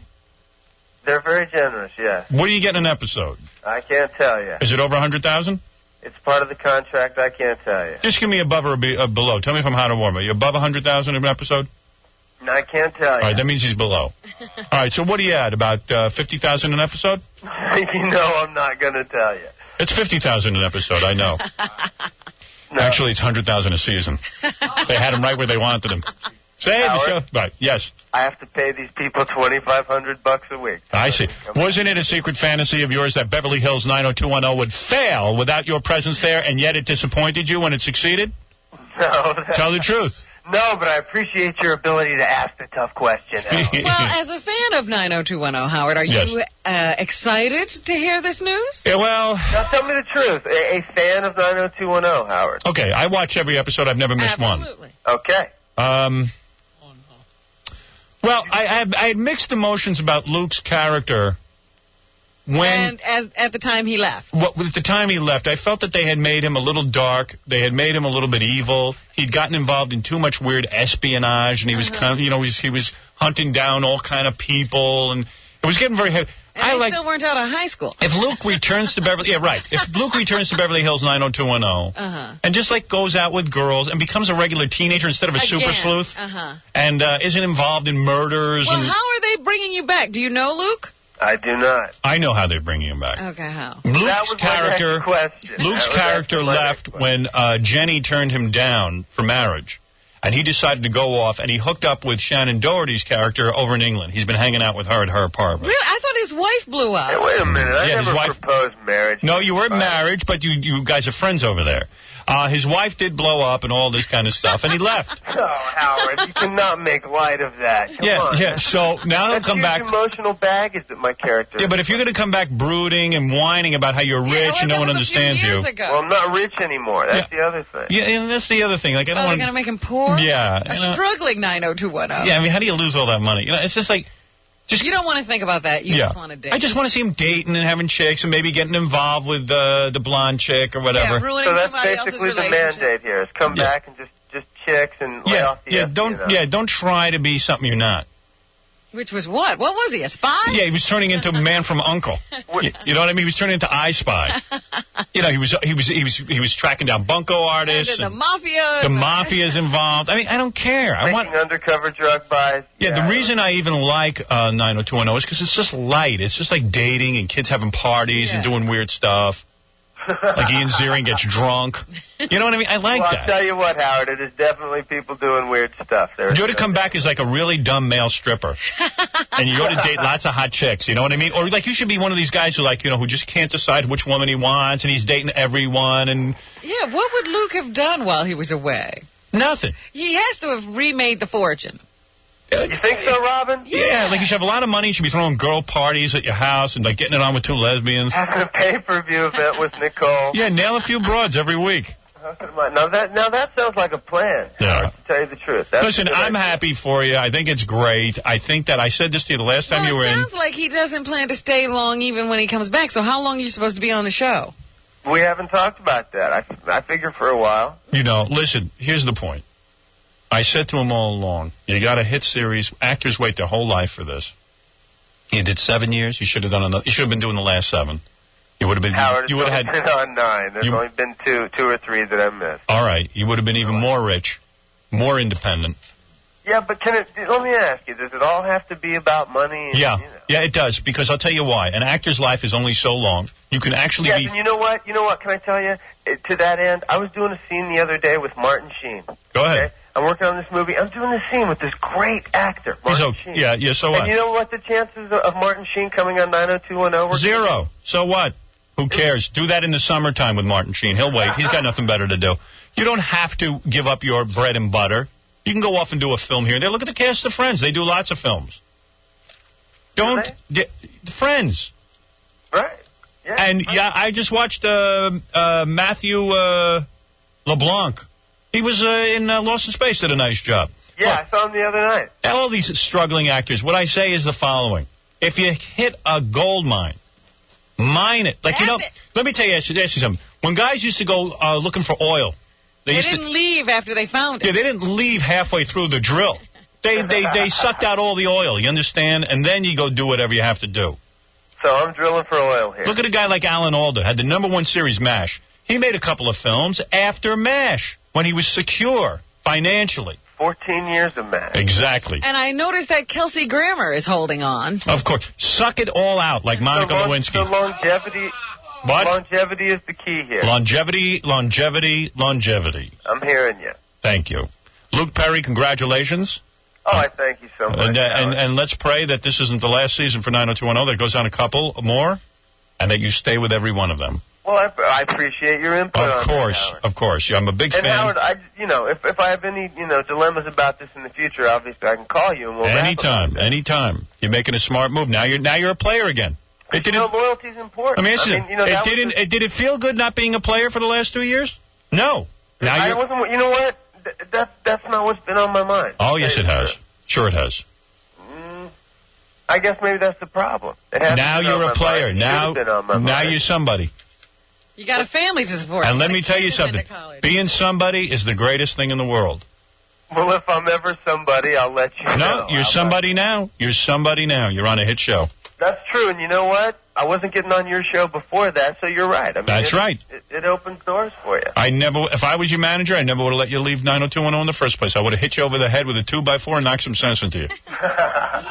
I'm telling you. And listen, and here's some advice, because I love you. Yeah. Less Sky Bar, more scripts. Read. Thank you. I got you. Luke Perry, everybody, the new star of 90210. Howard. Thank you. Thank you. All right. Luke Perry. These guys, they all leave these shows. They're nuts. By the way... his was still there to come back. I wonder if James Doohan is on... I just want him to badmouth William Shatner. All right. On my show. He does it everywhere else. And then he comes on my show and he won't badmouth him. But I'm not taking no for an answer. You remember Scotty from Star Trek? Great character. Of course. Great actor. You there, James? Yes, I am, you sir. James, how are you? Hey, just fine. Listen, sounding very much, clear, Howard. very It's a clear. pleasure to be on your show again. Listen, I love you. You know that. Yes, I do know that. I think you're a great actor. I happen to think that William Shatner did hold you back as an actor, and I think that you would have even had a bigger role. Oh, I'm quite sure of that. I know it. Yeah. I know it. And I don't think there's anything... He's tricky. Let me tell you something, Mr. Doohan. I know the last time you were on, you didn't want to get into the William Shatner feud. No, but I have read since... My wife doesn't like me to talk about Forget your wife. And by the way, you have a young wife. Yes, very young. You know how 5 years younger than me. 35 years younger than Scotty. And that's a good age separation. Do you recommend that for other men? Is that a good age separation? Well, yeah. If you can do it, you do it. You know. Well, you got money, so it's easier for you to get young broads. How does a guy, let's say, who's a plumber, get a wife 35 years younger? Get that 35 As a matter year of age fact, gap going. since we got married, you know, I have built up money. Yes. And she has been responsible for that. Are you on Viagra? No, I'm not. You do all your own work. That's true. Good for you. Good for you. A young broad is a natural Viagra. Yeah. Let me tell you something. You wouldn't need Viagra if you had a young broad. All these older guys. That was great. And I have it, but I haven't used it. Right. And let me tell you something. Oh, you actually keep a supply at home? Oh, yes. Just in case. Yes. You know what it is? I have 15 tablets. No kidding. Where did you get them? From your doctor? Yes. Wow. Congratulations. That's great. I know, but a couple of different guys have said that. I Yes. have it, but I haven't used it. But you know what it is? It's like it's a security blanket. Yeah, right. Have you ever measured your penis? We did that the other day on the air, and I got to tell you, I'm 78. You're 78 years old. Not a measurement. Anyway, listen. Here is what you've said about William Shatner. I want to take this up with you, okay? Because I really do want you to badmouth him. I know your wife doesn't want you to. You have said he is a lousy actor, a conceited big head, and a man you wanted to personally whack. And by whack, I mean, I think, kill. Oh. Not whack, you mean hit. Whack. I like to smash him. You like to smash him. I love that about you. Oh, well, I tell you, you know, he has his own way of making his living, and I have my way, and I prefer my way. You're a sweet man. You have never hurt a soul. You got a nice young wife. Listen, I mean, who is he? He is, his ego is on Viagra. I guess so. It would have to be. I'm going to read you some more quotes, okay? Yeah. He's just an ass. He believes the world orbits around him. See, this is the... You know, and unfortunately for him, that is true. Right. You know, he really believes all this stuff that he puts out about himself. And isn't it true that a man who only thinks of himself misses out so much in life? Absolutely. I've always believed that. Because he blinds himself to other important things. Well, for example, in your own relationships, you meet people. If you're so involved with yourself, like he could have had a nice relationship with you, he missed out on knowing a great guy. Well, I think that's true. Of course. Yeah. Of course. Yes, thank you for saying it. But you still work with him, right? Jimmy, you still work with... James, Mr. Doohan, please. No, I don't work with him anymore. You're not doing something surrounding Star Trek or haven't done something recently? Yeah, isn't there... Not really. I mean, I'm still doing conventions, as a matter of fact. See, Mr. Doohan, we just read in the paper that you were going to be interviewed by William Shatner. All the cast was going to come together and be interviewed by him. Maybe somebody else does the interviewing and Shatner just hosts it. Right. I thought he was talking to all the cast members. Yeah. Oh, no. Oh, he wouldn't do that. No. This is the first I've ever heard of anything like that, and I won't do it. No, he won't. You wouldn't work with him again? No. Listen, here's what James Doohan said about him. Unless they paid me equal to what he's getting. Oh, right. really? Okay. Well, of course. In fact, William Shatner always took all the money.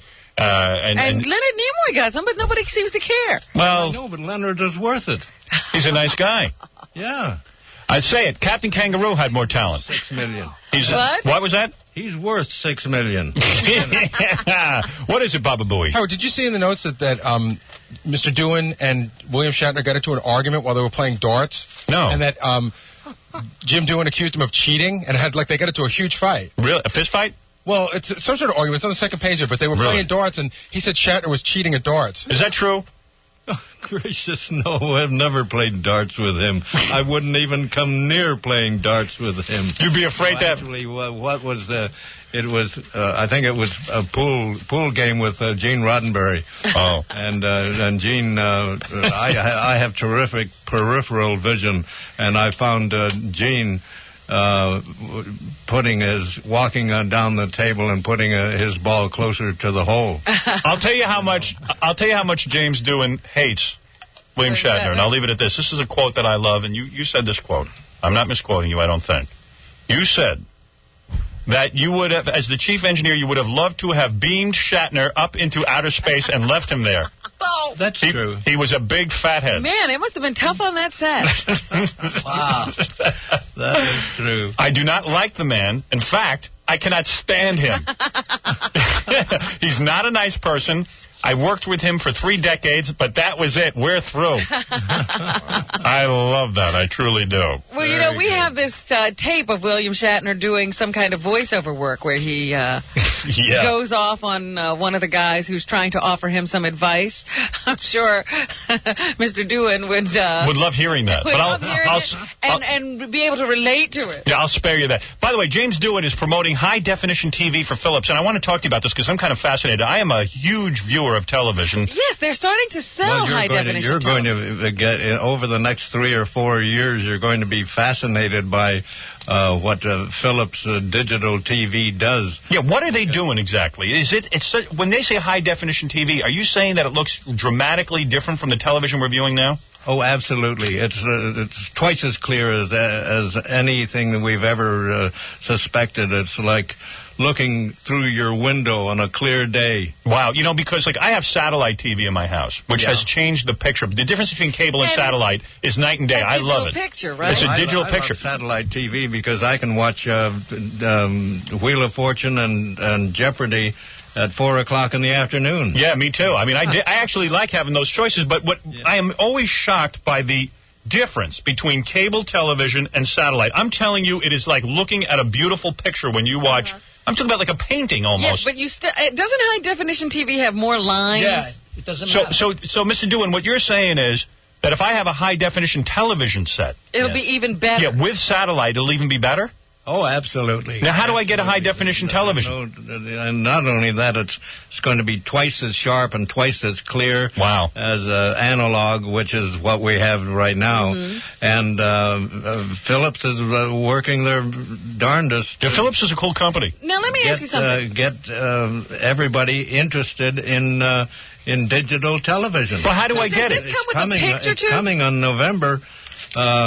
to most of the big cities in the whole of the country, and that's fantastic. Yeah, because even with satellite, you're limited by your actual television set. Right. Absolutely. But what I'm asking is, does it have a picture tube, or is it a flatter screen? What's going on there? Who knows? With digital. He's not really a chief engineer, you know. He just played one. He's just an actor. That's right. I'm just an actor, but I just wondered if the I sets have an engineer's smaller. mind. Hey, didn't your father invent high-octane gasoline? Yes, he did in 1923. Yeah. So you must have been rich anyway. No, he got $1 for his inventions. Wow. He worked for an Imperial Oil, which is Standard Oil of New Jersey. Who was his boss, William Shatner?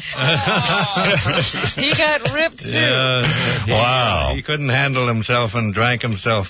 He was retired 5 years early because he couldn't handle his drinking. Yeah, he must have been a brilliant guy to develop high-octane gas. He was brilliant. There's no doubt about it. He had 3 degrees from Belfast University, and it was pharmacy.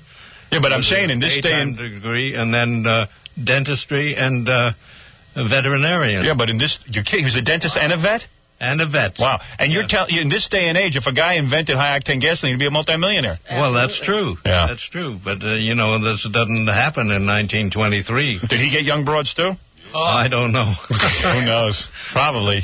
Well, anyway, with your dad's money, what he should have gotten from his invention, you would have been able to buy Star Trek and fire Shatner. Absolutely. Yeah, right. Absolutely. But anyway, listen, so high-definition television for Philips is what you're promoting. James Doohan, of course, the great Scotty from Star Trek and all that. And it's great talking to you. Oh, I tell you, and I'm delighted that Philips has got me as their spokesperson. And you're telling me in November I can buy a high-definition television set? Yes. Wow. How much is it going to cost? A lot more than regular TV? Well, I would imagine so, but the point is that if you're interested in home entertainment, you are going to want it. Yeah, I heard the sets are going to be something like $5,000. Really? What's the biggest screen you can get? Listen, the TV that I have right now cost us nearly $5,000. What kind of set do you watch? It's a 52-inch one. Yeah. Hey, but let me ask you this. Does the network necessarily have to broadcast in high definition, or that doesn't make a difference? They started we're going to be broadcasting in November. Oh. Digital TV will arrive in New York, Chicago, Los Angeles, and any other big city. And unfortunately, Seattle isn't big enough. No, but if I'm watching like an old I Love Lucy show, okay, and I'm watching high-definition television, will it make a difference? Does the show have to be broadcast a certain way? Or does it make a difference how the show is broadcast?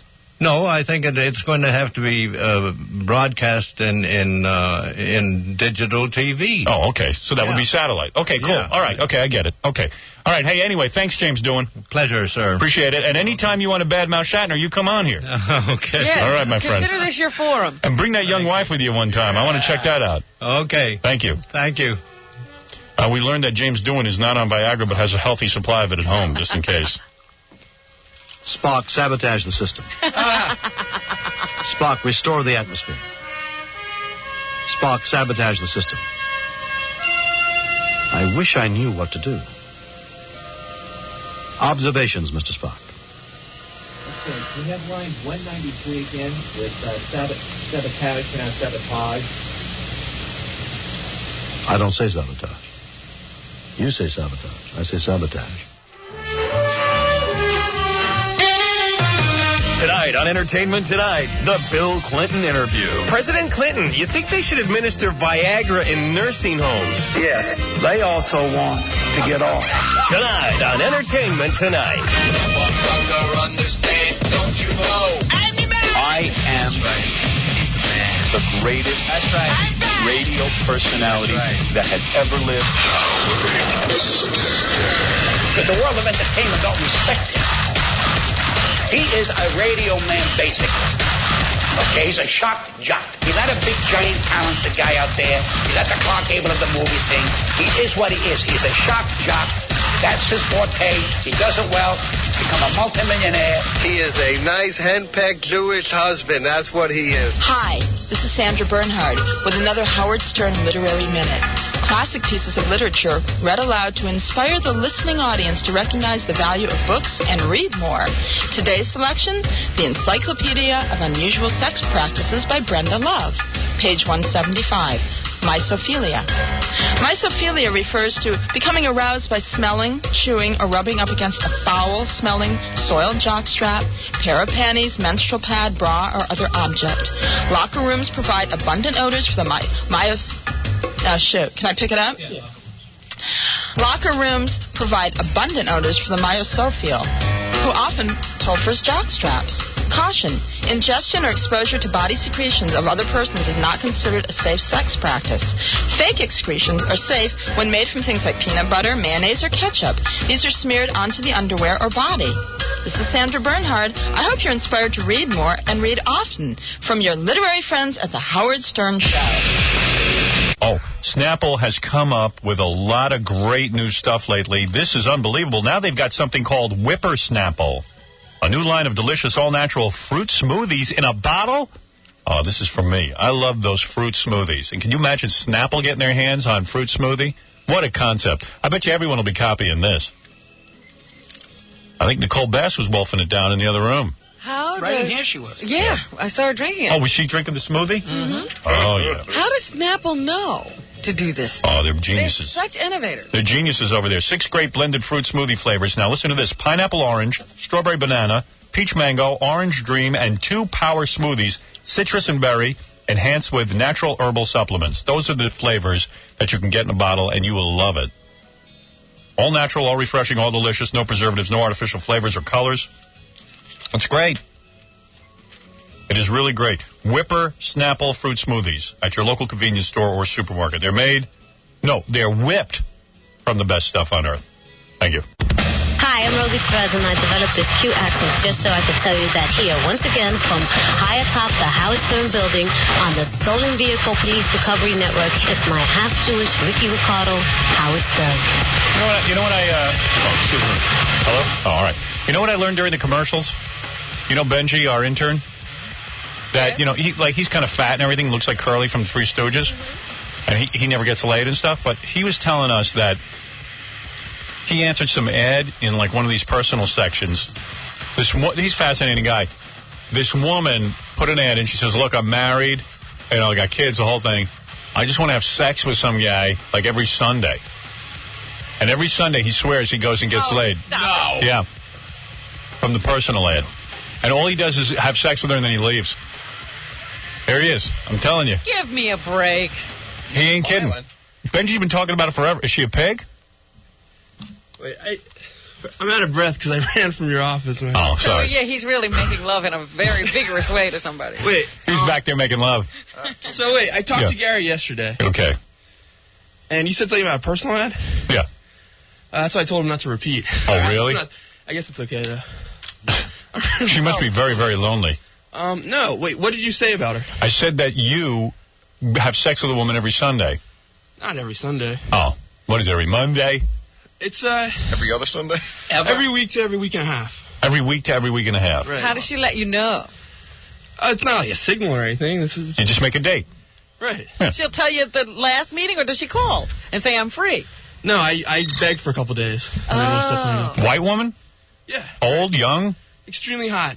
In his 30s. Really? Yeah. And she's hot. And when she saw you guys would think she was hot. And when she saw you, she thought you were hot? I kind of question her on that every once in a while. Yeah, because you're not hot.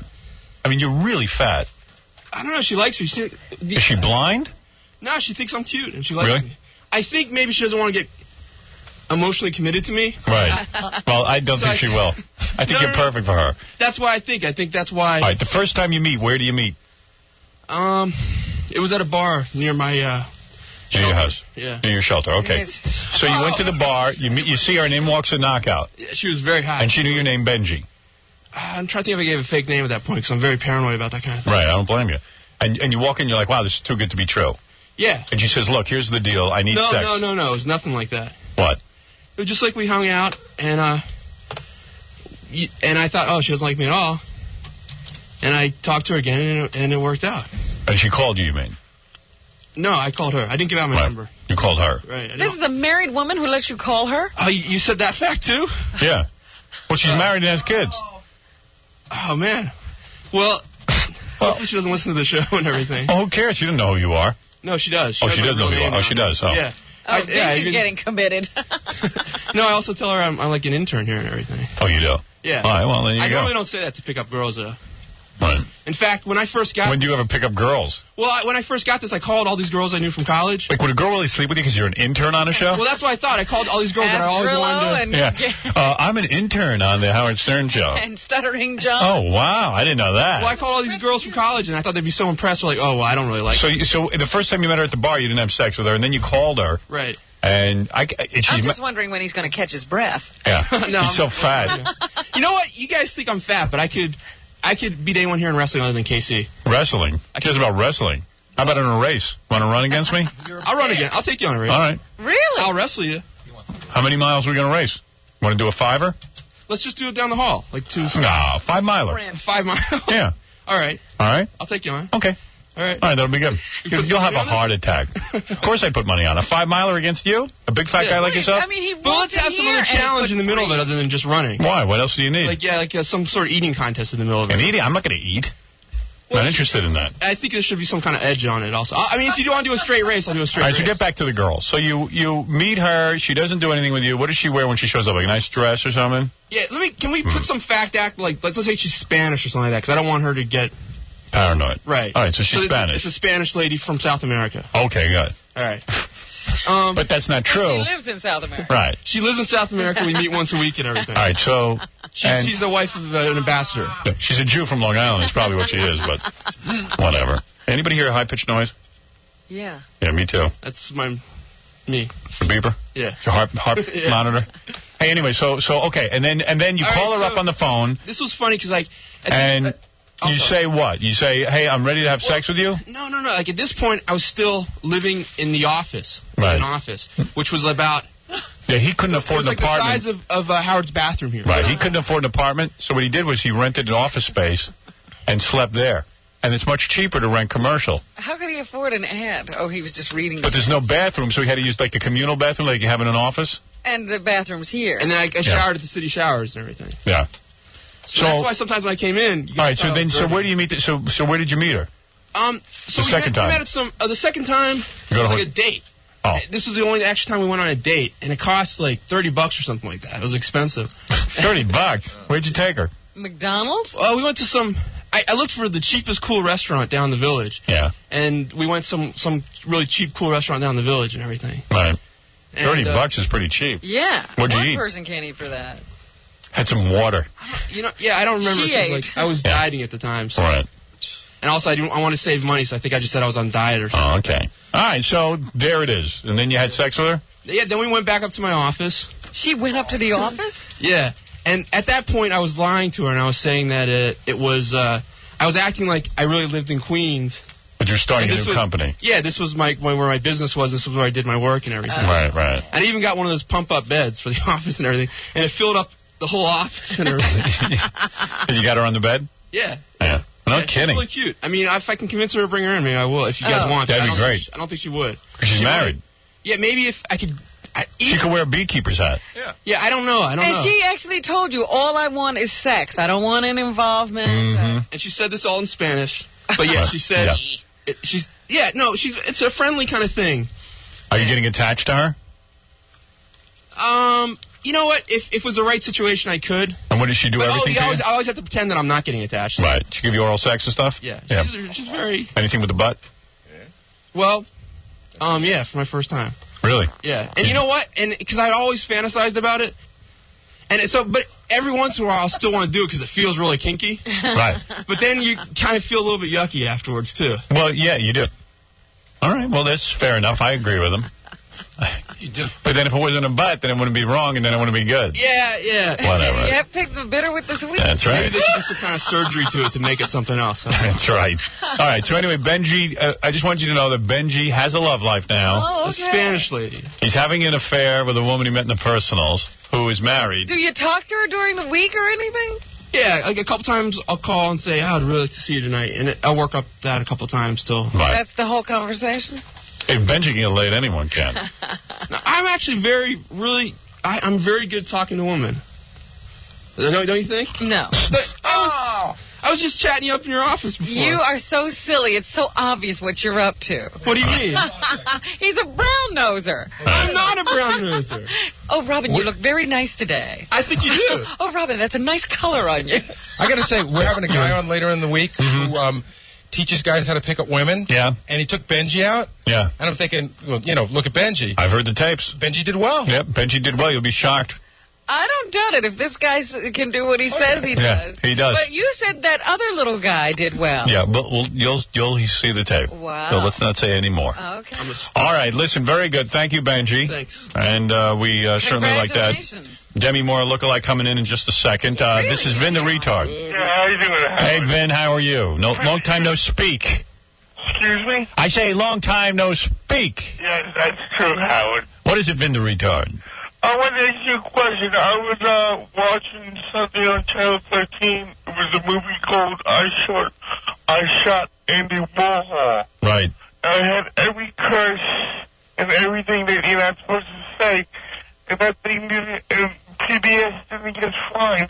How come you get in trouble for saying not that much? I got to tell you something. That is a question that's a very good question. That has really puzzled me. I tune in Channel 13. They not only say this is public television here in New York. I'm not talking about cable access. I'm talking about public television, tax-paid. Regular channels. The government pays for this. They use the F word. And this is the government that's telling everybody else they can't They do use stuff. the C word, too. Yeah, and this is during the family hour. Really? Yeah. Right. And I don't, even retards are confused by the FCC because Vin the Retard is. Right. What night was this? Well, what night did you see this? I see this all the time. I shot it was last Saturday. Yeah. Oh. I am telling you that why is it the government sanctions foul language, but they fine me for talking about, let's say, penis? Well, let's ask. Who do we ask? Don't ask Tom. I don't think it's fair either. Well, I think the FCC should be dealt with. Well, they don't want to deal with anything but Can me. we call them and ask? Yeah, I think you should. The last time I called, I got in a big trouble. well, they fined me more. They took it really bad. Right. No sense of humor there. One time we were doing a bit on the air. I thought it went over the line. I called the FCC and reported Robin. I wanted to see if they'd fine her instead of me. That's true, you did. did. That's a good idea. Yeah, but they fined me for what she did. The best was the time that they thought what I had done was really bad, but they didn't know who I was. Right. They thought you were a guy. Yeah. All right, thanks, Vin the Retard. Hey, Thank you. Howard, good luck on your new show. Thanks. We'll have you on it. Okay, great. Thanks. So we're having the Demi Moore lookalike down here without any evaluators? Yeah, we're just going to evaluate. Let's be honest. She calls me up and says that she believes she looks like Demi Moore. People tell her she looks like Demi Moore. She wants to know if we think she looks like Demi Moore. And now, here she is. The Demi Moore lookalike. Demi.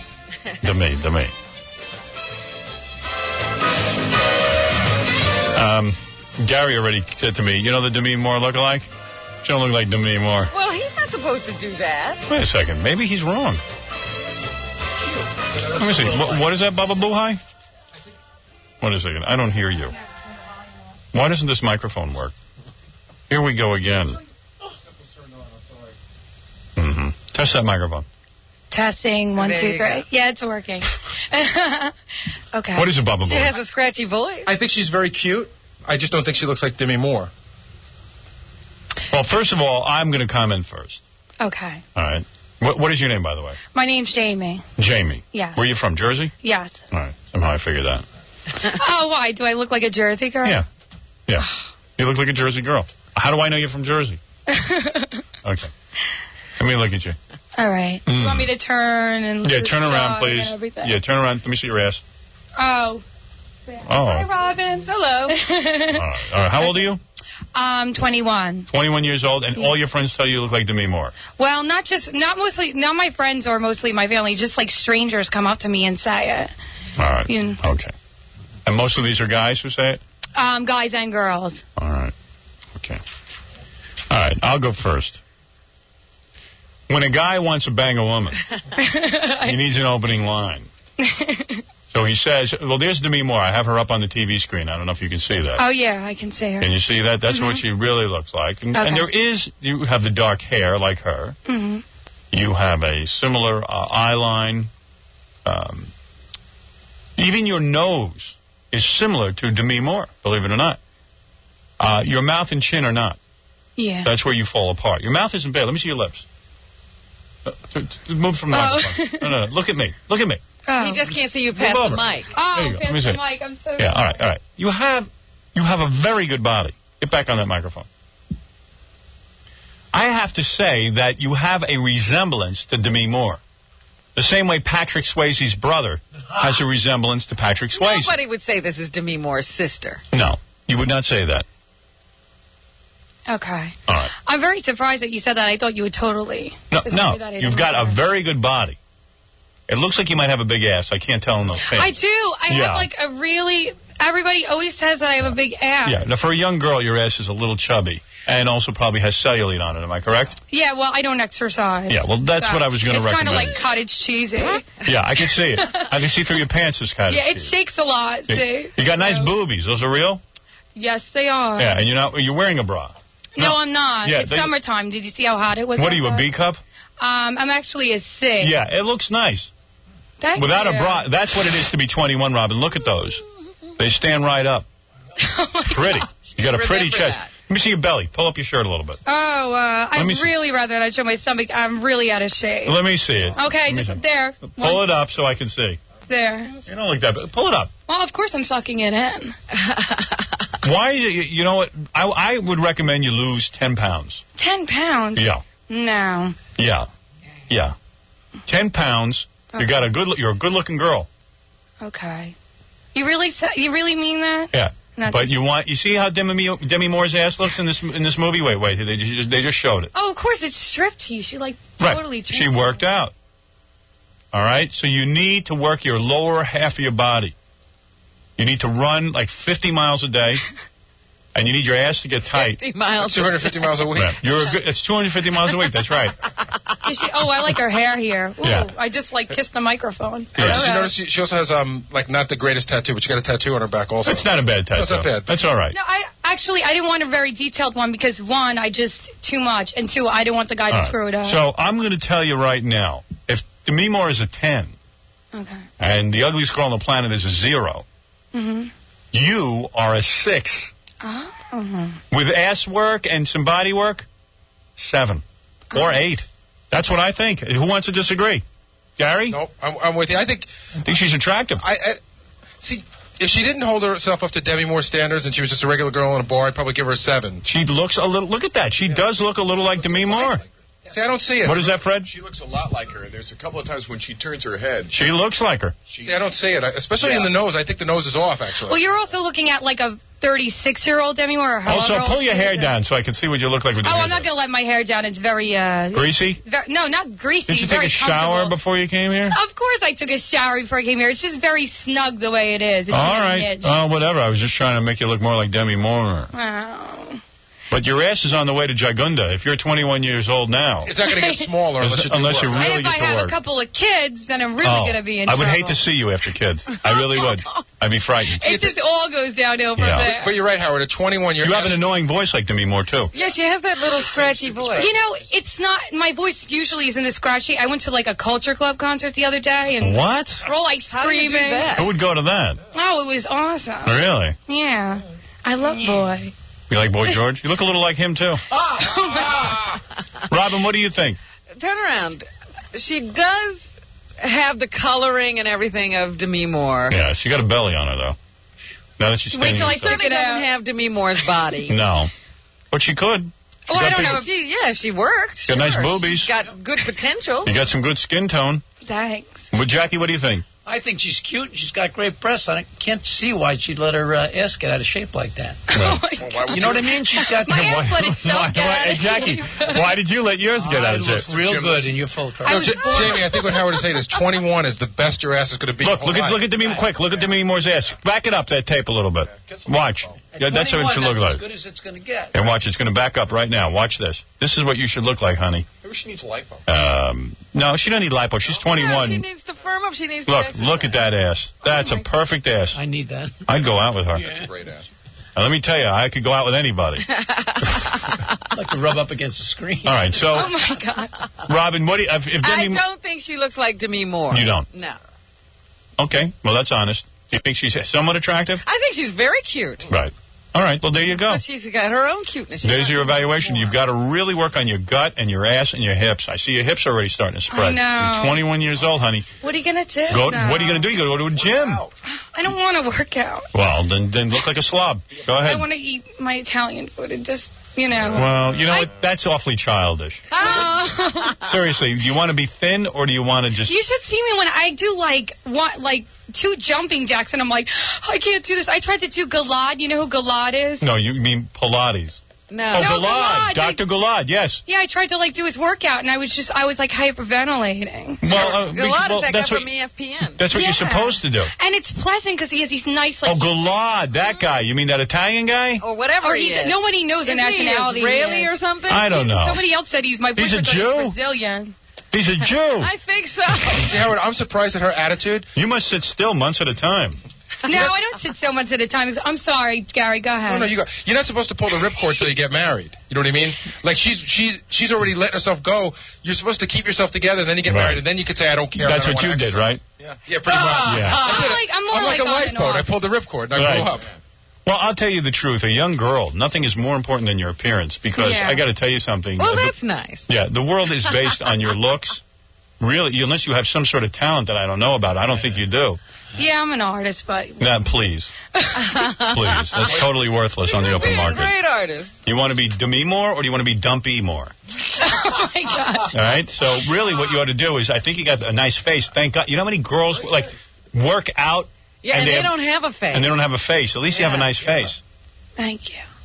And but the body is falling apart, and the hips and the ass of a 21-year-old. You have the hips and the ass of a 35-year-old People are woman. listening, and the visualization that they must have of me with your body is falling apart. You won't even show me your belly. That's pretty embarrassing. Your friends don't tell you have a big butt?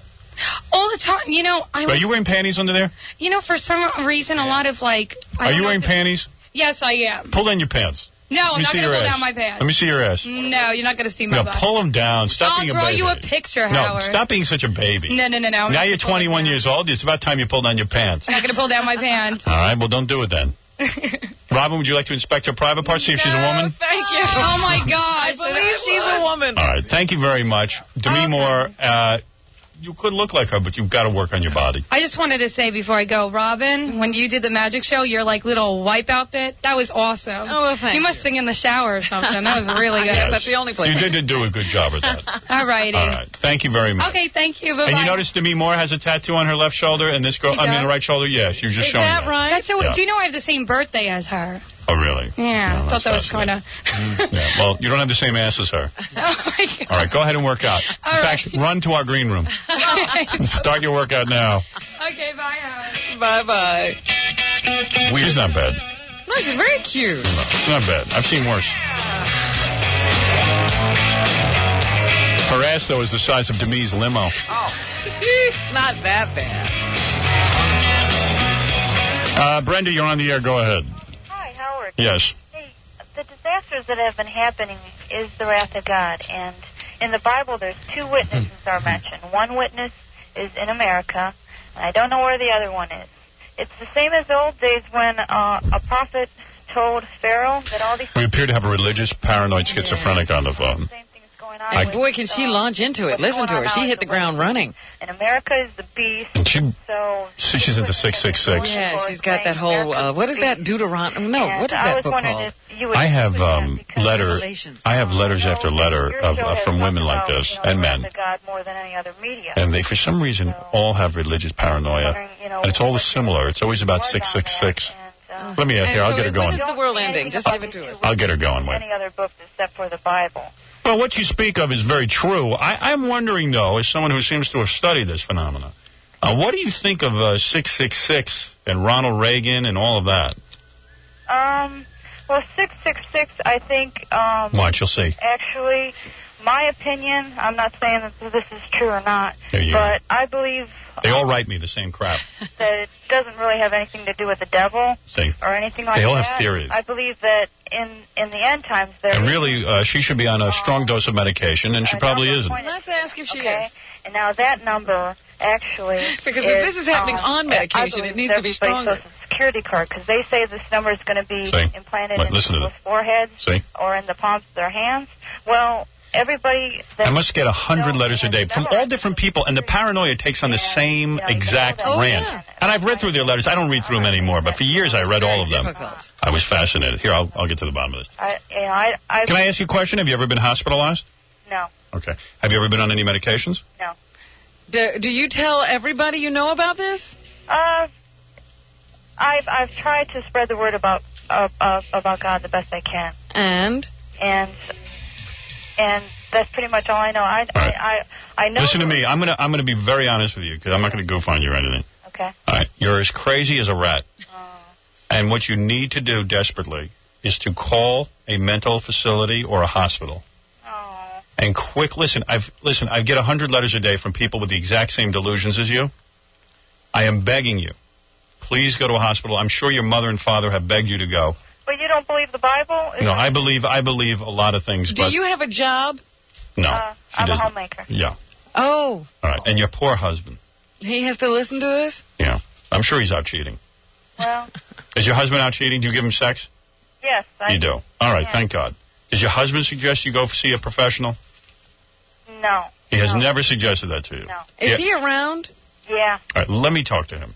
Well, we're in a motel right now, and he's outside. So. What are you doing in a motel? Well, actually, I came to have you sign that petition, Howard, I for see. the execution of all lawyers, but I took it up there. The execution of what? All lawyers. The execution of all lawyers. Oh, you're the one with the petition. Oh, sorry, I thought you were someone else. You're not crazy. Okay. Oh, I thought you were someone else. I came from Cleveland. Oh. Okay, and but your I husband... believe in the witnesses. Let me tell you what's going on with this one. Her husband's buying in all this? Yeah, a lot of these people, the husband buys in. They give up.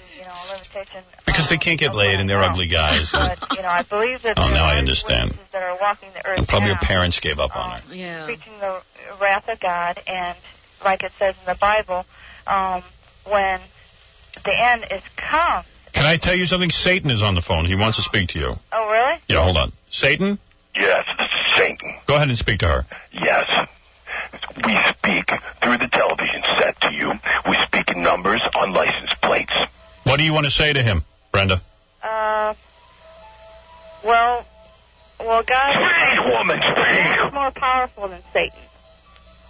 She says God is more powerful than you. So it doesn't really frighten me because I know. Nothing is more powerful than Satan, woman.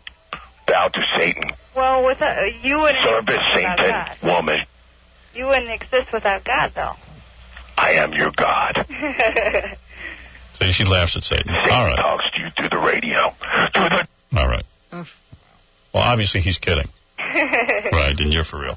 So, All right. Howard, Yes. I dropped that petition off. Yes, I will look at the petition. I will look at the petition. Thank you. Okay. All right, bye-bye. All right. All right. She's been calling nonstop. Yes, I wish we could talk to her husband. Right. I'd like to know what his deal is. Tara, what is it? Go ahead. You're on the air, Tara. Yeah, I heard that the Demi Moore evaluation, and I was wondering if you could evaluate me. Who do you look like? Well, I look like me, but a lot of people say Whoopi Goldberg. People say you look like Whoopi Goldberg, and you want me to look at you? Yeah. Oops, we got disconnected. Good morning, Captain Jenks. I found a really funny website on the internet. Go ahead. It's you can go on my website and link onto it. Go on CaptainJanks.com. Yes. And it's a spoof on Jackie's Jokeland website. It's the exact duplicate of his website, but it's like the wording's different. And what is it called? It's Jackie's Junkland. Jackie's Junkland. Yeah. You can link on through my website at www.CaptainJanks.com, and it's like right at the top of the All right, I will take a look at that. Jackie's Junkland. See, that's what you ought to call your website, Jackie. You ought to buy that name from him. Hey, thanks, Captain. All right. Captain Jenks has a good website, too. He's got a lot of his phony phone calls. They're very funny. Good. Very, very good. I was on Are they there. on stream? Yeah. How does he have stream?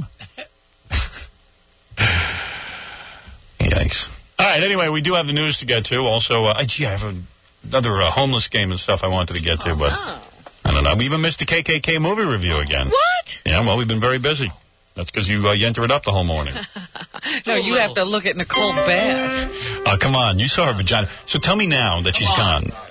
What the hell? Because, okay, here's what I think is going to happen. We're going to do DNA testing on Nicole Bass, the world's largest bodybuilder. Yes. She went in and she showed Robin her private parts. And Robin came out all shook up. I mean, I've never seen you that shook up. I'm not kidding. Shook up. Yeah. It was. You weren't even laughing. Because. What happened when you walked in? Because she was traumatized. Yeah, first of all, would you be traumatized showing another woman your... If I sat there and said, look, I'll show you. Right. I'd just show you. Right, so you walked in the bathroom and she was still dressed the first time. Okay. And then the second time, she wanted to bend over and show me her butt. And I'm like, I can't see anything that way. Turn around. So then she turned around and stood up. She had her legs really close together. Right. Because she didn't want to really show anything. Right. And I was like, well, why is she so nervous? So then I told her to sit down. On the toilet and spread her legs. And when she started to move, oh, my. And then you ran out. And then, I had run out when she... Yeah. And then she started some commotion because she kept saying, what do you want from me? What do you want? Well, when I came back in and she sat down on the toilet, she held her legs really tight together. She says, what do you want from me? What do you want from me? Yeah, right. Well, I think what's going to happen is when we do the DNA test next week, I believe my theory will be proven correct, that she is woman, but she is also man. It could be. I don't know. Yes, I believe so. And I believe at a young age, perhaps a doctor took her testicles and made them into a vagina. What is that? Don't they remove them? No.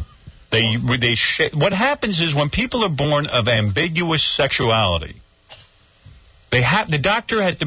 this is what's going on. There are people who are born with ambiguous sexuality, more than you know of in this country. There are some very famous people who have been born ambiguous.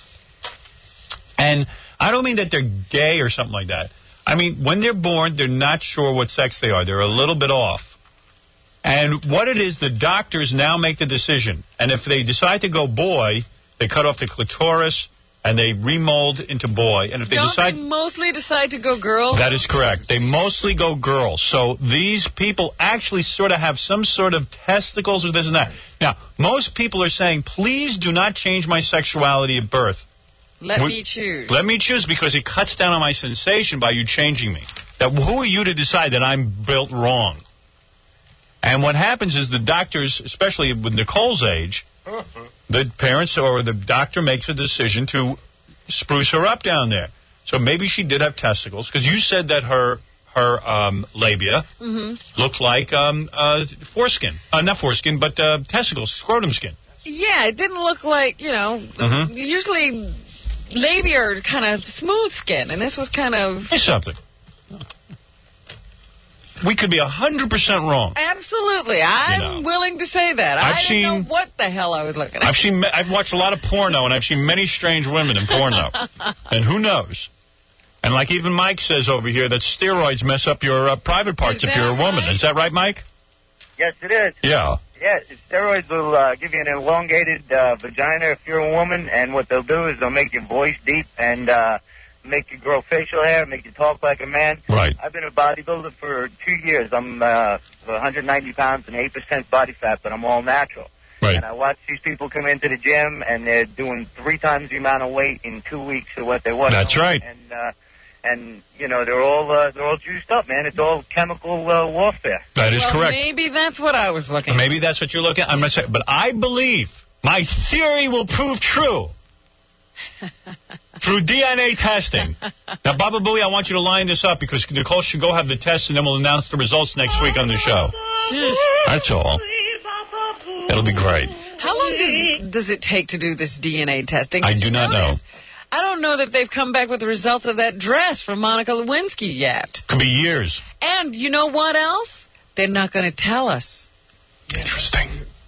I believe the president should just come clean right now, tell everything he knows, and tell the truth, and be done with it. And they say that the president will have to testify without knowing whether Ken Starr has the proverbial smoking gun. So he could continue to lie, not knowing whether there is evidence or not. If I was the president, I'd become ill. I'm serious. I would become ill. I'd go to the hospital. Have a stroke. That's right. That's right. You know, for years I've heard of a movie actress. I'm not going to say her name. Everyone knows who I'm talking about. Very famous movie actress who has been rumored to have been born with ambiguous sexuality. And she was made into a girl. Well, I know of another.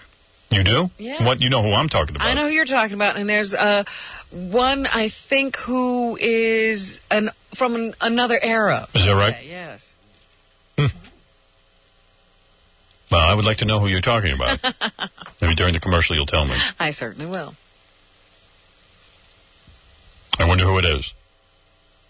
It is not my director, Betty Thomas. I know that. Definitely not Betty. I love her. I know it is not Amy Lynn. It's not Amy Lynn. I love her. I know it's not my wife. Let me ask you something. Here's a good question. I know it's not Fran Shea from the E! Network, or is it? Fran Shea. Is Fran Shea a man? No. I know she's pregnant. See? That would be proof. Right. But what if you were dating a woman? Is it Judith Regan? No. Dating a woman. Judith has had kids. All right. Dating a woman. Yeah. And you discover that she was born that way. I would dump her. Huh? I would dump her. That would be the end of it. And she had been born with male organs and female organs. First of all, I would never be attracted to someone like that. How do you know? I just know I wouldn't. You know of a certain actress. She's very attractive. Really? Uh-oh. Who is it? I'm talking about the one you know about. Who her. made rumor. Yeah, her I would be with. Very attractive. Yeah, her I would be with.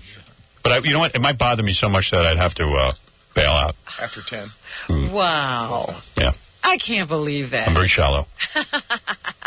All right. Thank you. Thank you very much. We have news to get to. WB? Do we watch the WB?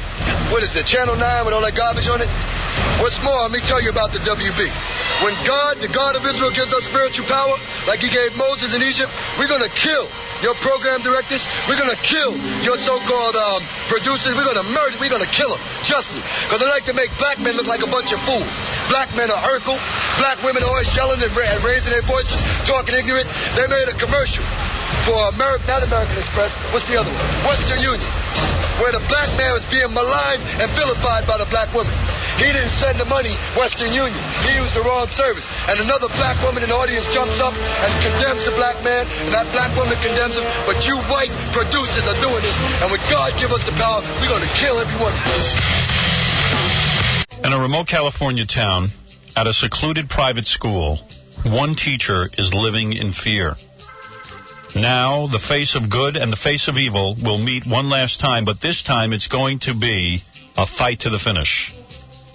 4 students are about to learn their teacher's terrifying secret. Ronnie Jones Had a quiet job at a secluded private school until one teacher brought her personal problems to work. This summer, Terror won't be taking a vacation, Robin. This summer, Halloween comes early. It is going to be one hell of a family reunion. Jamie Lee Curtis, Adam Arkin, LL Cool J, Michelle Williams, Jody Lynn O'Keefe, Josh Hartnett. Wow, big cast. Certainly. Everyone but Jackie the Jokeman. Oh, man. And Janet. For any parts of that. And Janet Leigh. Janet Leigh. Whatever. It's spelled L-E-I-G-H. How come Jamie Lee is L-E-E and Janet Leigh is L-E-I-G-H? I don't know. Halloween H2O, rated R. Starts Wednesday at theaters everywhere. Howard Stern and listen to him every day, but sometimes my passengers object to my listening to the show. When that happens, I simply tell them in a proper New York City fashion to get the out of my cab. Howard rules. Yeah, yeah, yeah. Yo, yo, yo. I know.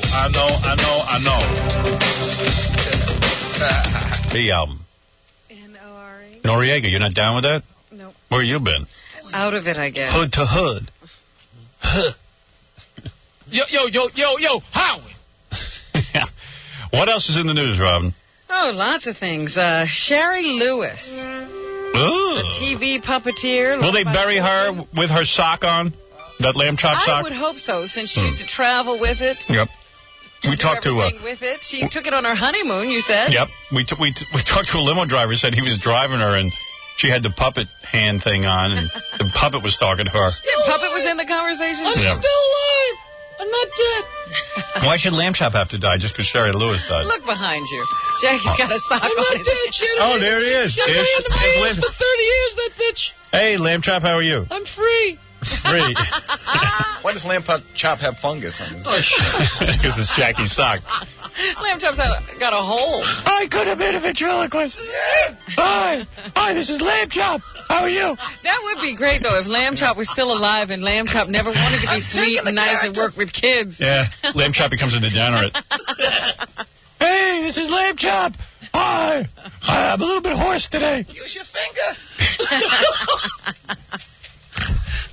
All right, so Sherry Lewis is dead. Yeah, so let's talk about her for a little. Well, here's production audio of Sherry Lewis performing on her show, The Charlie Horse Music Pizza. The Music Pizza? Yeah, that's what it was called, 18. Oh, awful. Hey, kid, you got a natural voice for rock and roll. I love ventriloquists. Always like, you're good. Well, it's not easy to talk without moving your mouth. She was pretty good at it, you know. I mean, she at least better than some of these guys who move their lips all the time. But it's always like, hey, how you doing? And every character sounds the same. Like, that's Charlie Horse, but he sounds like Lamb Chop. Well, Lamb Chop had a higher little... Hey, Lamb Chop, how you doing? Why, whatever do you mean? And it just so happens that... You know, when you're watching it, it's a little easier, but when you hear the production audio... You can hardly tell one from the other. Yeah, you can't even understand the words. My job is to find new singers. Oh, that's a tough one. Find new singers. I was a ventriloquist as a kid. Can you throw your voice at all? Yeah. So I'd be like, you know, how you doing? Like you didn't want to move your lips. I'd be like, how you doing? It's like, yeah, it's going to be a really hard solo. And you get lost? Well, whatever. And is that number 19? Yeah. That's number 19. Okay, so that was a couple of characters. I couldn't tell. Oh, here's another one. Here's 18. Wait, let's hear that. All right. I'd like to hear, like, ventriloquists. I know my number. I really know my number. She was pissed, I think, because, like, Sesame Street took over. And yeah, she fell out of favor for a while. Yeah, and then she came back. And this is like, you know, this is now like Sesame Street. Yeah. I know my number. Right. My number is 82. What's your number? My number is 82. Oh, wow, you didn't move your lips. Yeah, I didn't understand you either. Oh. Well, I guess that's it. She got her big break from Bob Keeshan. Oh, Mr. Kangaroo. I mean, Captain Kangaroo. Seems like Captain Kangaroo was tied in with that whole thing. Yeah, it seems that every time one of these children's entertainers dies, you got to interview Captain Kangaroo because he's connected with them in some way. Yeah. He says that Sherry Lewis's program tried to put the kids first. Would it be great if he had something bad to say? Never. Jim Henson was smart. He hid behind a wall. People all come forward. Bob Keeshan, he was linked up with Howdy Doody. Yeah. He was Clarabelle, the first Clarabelle. And all these guys are sad, all these kiddie show hosts, because they want to be legit, and instead they entertain little 5-year-olds that'll watch anything. Yeah, they're watching Barney. Yeah. It's got to make you feel pretty good. You start to think it happening, and then you realize these kids will watch anything. They'll watch a test pattern. Tradition of Captain Kangaroo and Sesame Street and Mr. Rogers and certainly Sherry are programs that are gentle in nature and that start out with concern for children and want to meet the needs of children. Bob Keeshan never did ventriloquism, though. No. He didn't really have any talent. He just stood there. And he was all big and fat and was like, why don't you lose some weight if you want to be a role model? Just stood there with that funny haircut. Yeah, the Mo haircut. Couldn't even turn around. Yeah, and then like Claude Kersher, he was one of our local guys here in New York. He was a kiddie show host. He had Clowny the puppet, but he couldn't do ventriloquism, so the camera would have to go back and forth. Oh, so you wouldn't see him while the clown or puppet was talking? But sometimes the cameraman over at Channel 11 was so bad that he'd put the camera on Claude while he was doing Clowny, and you see him talking. Every once in a while it happened. Yeah, he daydreamed. The cameraman would daydream, and it was live. I remember Clowny didn't even have a mouth, did he? No, Clowny didn't move his mouth. It was like... Claude couldn't even work a puppet with a mouth. Keeshan also says Lewis was very inventive with her puppets. Lamb Chop was an all-white sock. What Sherry did was... no kidding. Her personality. It was kind of an alter ego, really, for Sherry. Yeah. She put all kinds of wonderful personality into that sock so that you believed... I think the sock had more personality than her. Completely, that this was a gentle little lamb. Seriously, I thought the sock and her, I thought they were both pretty annoying. Oh, lame. Oh. You didn't get a kick out of that? And Captain Kangaroo was like, he's all proud of himself because he had like the moose puppet and stuff, but he didn't even work the puppet. At least Sherry worked it. He didn't do any of that stuff. He just stood there and talked to him. He had a talking tampon. Grandfather clock. I don't know, man, but it's weird. Well, here's Sherry. Mr. Green Jeans was a robot. Publicist Maggie Begley. She says that Sherry Lewis understood technology and kids. Right. She was diagnosed with uterine cancer in June of this past June, about 6 weeks ago, and was undergoing chemotherapy here in Los Angeles. Unfortunately, over the last several days, she developed pneumonia and was not strong enough to fight it successfully. Yeah, because she had just issued a press release that she was going to be healthy. Right, she just got it. Yeah. So I was shocked to hear she was gone. And once she started doing shows with her sock, like a lot of guys came forward and started I remember one kiddie show started doing a show with his boot. He would just talk to his shoe. Any kind of foot. Anything. Sock. Here's Maggie Begley again. Do you have number 20 over there? Yeah. Here's what Sherry Lewis's legacy will be, according to Maggie. Do you think she was like delirious at the end and like the sock was on her and she was talking with the sock? She probably had the one doctor said he walked in and she had a conversation with her IV tube. She was just throwing her voice all over the place. I'm making you healthy. Yeah. She really always grasped the advances in technology, but she also understood that underlying all of that, no matter what media you were dealing in, kids needed to feel safe. Oh, please. While they're being entertained. Now she's talking to the worms. Hi, worms. Yeah, we're eating you. We're eating you. No, don't move. Stop eating my foot and my eyes. They're in a box, and we're going to eat you. Do you think she was delirious in that hospital?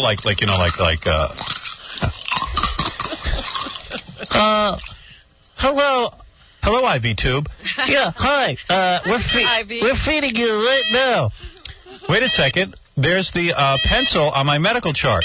Yeah, I'm writing a lot of sad stuff. Is that right? Oh, yeah. Looks clear you're going to die. Miss Lewis, it's time for your pill. Hi, this is the pill talking. Don't eat me. Don't eat me. Please don't eat me. What did the pill say? Don't eat it. I want you to meet my newest character, Mr. Bedpan. Hey, stop fouling me. Uh-oh. Bombs over Tokyo. Hey, you moved your lips. Eat me.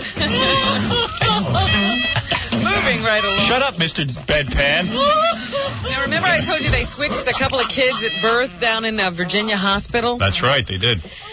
And I think Jackie was switched to birth. With Fred. What's that all about? That's Mr. Bedpan. Oh, sorry about that. Anyway, the kids were switched at birth. That was 3 years ago. The families just found out. I understand now that it was a custody dispute that caused them to start testing DNA in one of the kids. And that's when they found out that the mother of that child was not the biological mother. Right. But it turns out that the family of the other kid was killed in a July 4th car accident. The kid was killed? No, the family was killed. Oh, my goodness. The mother and father was killed. Oh, my.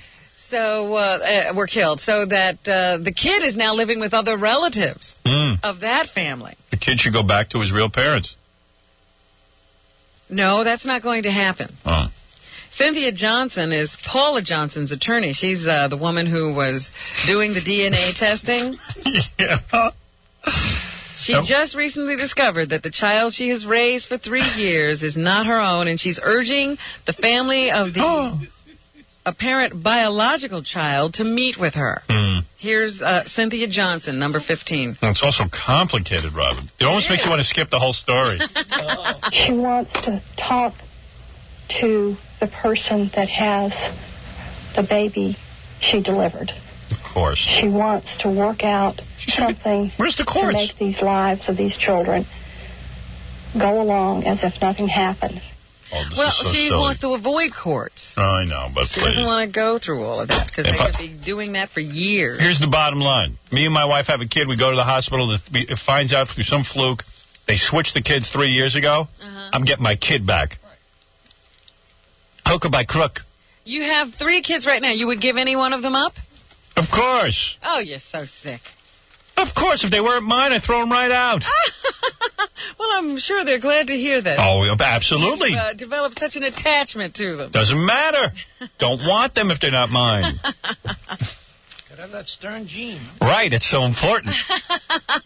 I think that's a really wonderful thing to do, to say, look, I'm attached to the one I've had at my house. Well, listen, my kids are Let's really... just visit each other. My kids have been great. They're really bright and smart and stuff.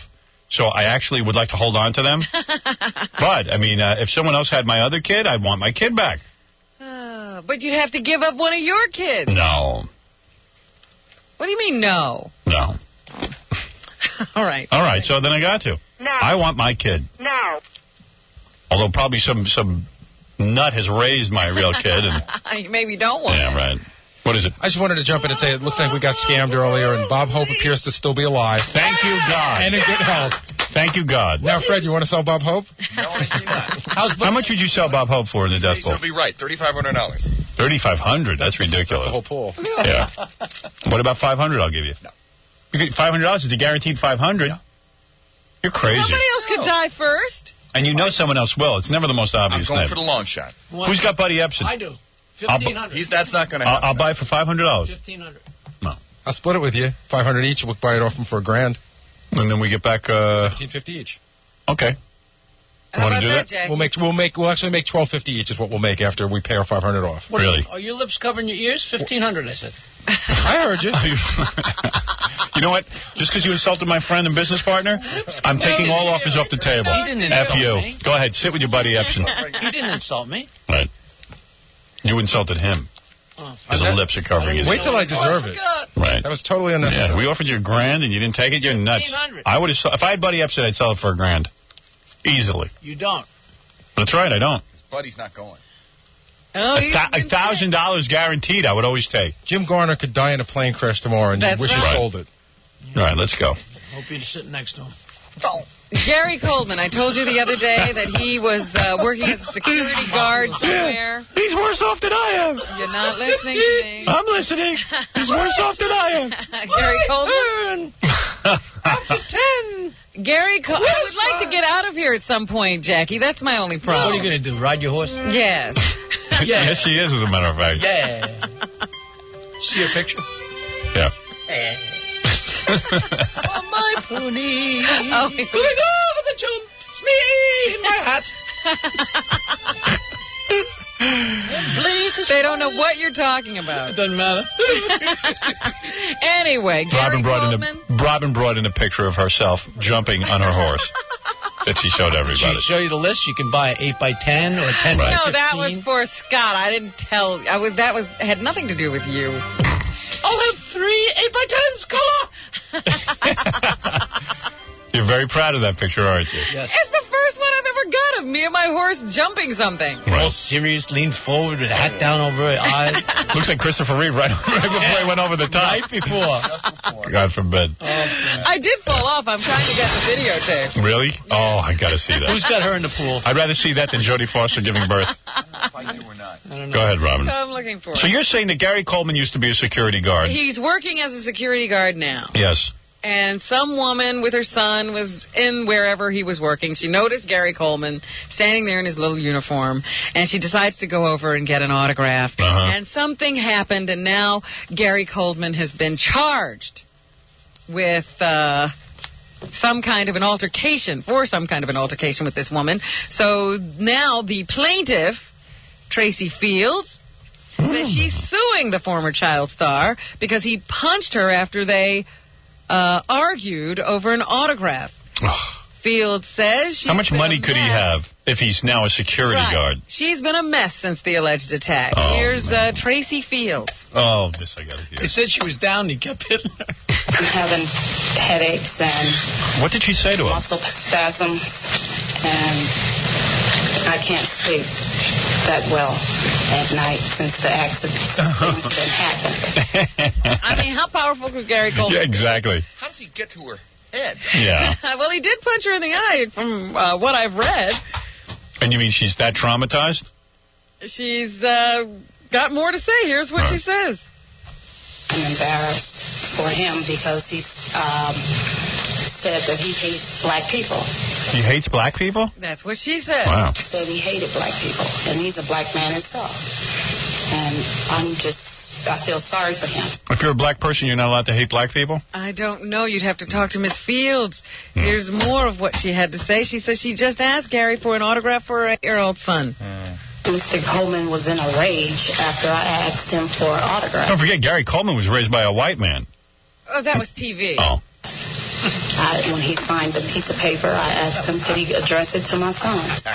That's why I'm against white rich men adopting black children. Because look what happens now. He hates black people. Fields says Coleman tore up the autograph. She asked him to write to her son, and then he attacked her. He ripped it up and started yelling derogatory names towards me and threw it in the trash. And I told him he had a bad attitude about it. Why are you getting attitudinal with me? You know, if he didn't want to do it, all he had to do is say no. He could have easily told me no. Right. And that's when he got in the rage and hit me in my eye. Right. How could he reach her eye, though? I don't know. Maybe he was on a stool. Maybe she's very short. You know, sometimes you see security guards sitting on a stool. No, the way I heard it was that he was doing an appearance somewhere. And he knocked her down first, and then when she was down, that's how he could get at her head. Whatever. Either way, it works. Either way, it's funny. That needs a reenactment. I say a cartoon. Radio talk show host Don Imus agreed to reimburse the state of New Mexico $6,696 for a 19th century building or buildings that he had razed to clear away an area for a proposed ranch for 6 children. 6 children. He's got a lucky star. Children, yeah, he's got a lucky star over his head. I mean, he destroys a building on public property, and it's a historical thing, and he pays $6,000 for it. Come on. There were more than one building there, apparently, so he's getting, that's a real bargain. He and his brother are supposed to be developing a ranch for children with cancer and blood disorders. Oh, please. They intend to use the property and the adjacent state land, about 3,000 acres in all. Yeah, use your head. This camp. Figure out the scam here. He's buying a piece of property for him and that young wife so that she can't see any guys. Except for Imus's brother. Her out on the wilderness. Yeah. And what they're going to do is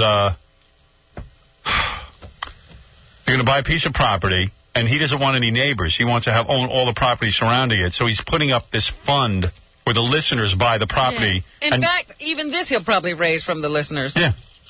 Yeah, the $6,000 will raise from the listeners. Please. Nice charade. Like, I don't see through that. Come on. Get with it. Yeah, and then we're going to have cancer kids up to milk the cows and stuff. And work the ranch, so I don't have to hire anybody. He goes, I'm going to work people. Yeah, you What a got an illness, scam. and I'm going to make you work. There's not one charitable bone in that guy's body. Well, anyway, He's great at asking the listeners to make the donations for him. Under the New Mexico law, he's supposed to ask permission to do anything like this, and apparently he failed to do that. Well, of course. Why would he? Pay up. He's a loser. It'd be nice if he went there and got cancer and had to work the farm. You know? Hugh Hefner has admitted to using Viagra. Oh, I'm not alone. Thank God. The 72-year-old Playboy publisher admits to its use. He says that it's as close as you can imagine to a fountain of youth. So sad. The hef. He says it's nice to know that you don't have to think about performance anymore. Woody Harrelson believes his dad isn't a natural-born killer. The actor showed up in a Denver court to support his father, Charles, who is trying to prove that he's been wrongly convicted of murder. Harrelson is paying his father's legal fees, and his father is attempting to get a new trial. You better hope his dad doesn't get out of jail. The hell wants that burden? Charles Harrelson claims he was hundreds of miles from the assassination of a U.S. District Court judge. Right. Whose name was John Wood in 1979 in San Antonio, Texas. He's serving 2 life sentences for that murder. Let's reduce it to 1 life sentence. That's a good compromise. Mm-hmm. That's a good one. Thank you, Arnold. Anything else? Let's see what else is going on here.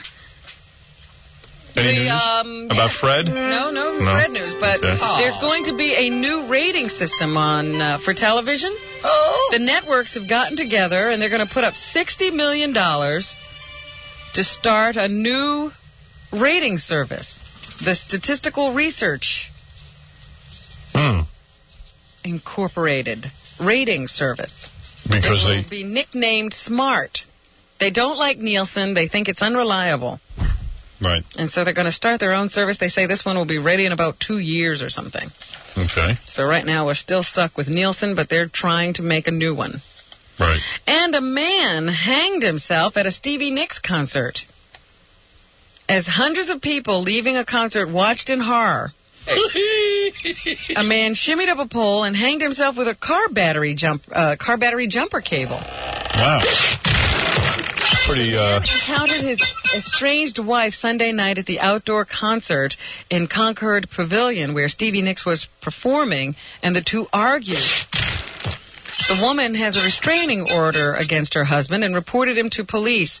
By the time the officers arrived, the man had taken a set of battery jumper cables and scaled a light pole in the parking lot. He wrapped one end around his neck and the other around the top of the pole, and he threatened to jump. Security officers were trying to dissuade him, but he jumped anyway. They don't know if he jumped or he slipped, but he did hang himself. The man's name was not released. Exciting Stevie Nicks concert. Yeah, because this can get kind of dull. She does a lot of slow songs. Drew Barrymore has a new movie out. It's called Ever After. Here she says she wanted a Cinderella story where the characters were real people. Number 11, please. Okay. I think everyone that I was so fortunate to work with, Dougray and Angelica and, Megan and Melanie, the sisters, are just, everyone really developed. Does that happen at every Stevie Nicks concert where somebody hangs themselves? Because I'd go. This is the first, I think. I can't take this Drew Barrymore. She just sounds like an idiot. Oh, shut up, you stupid They're talking about her character. No Gary Sinise is in a new movie with Nicolas Cage. It's called Snake Eyes, coming out this weekend. Here he comments on the personality of his character.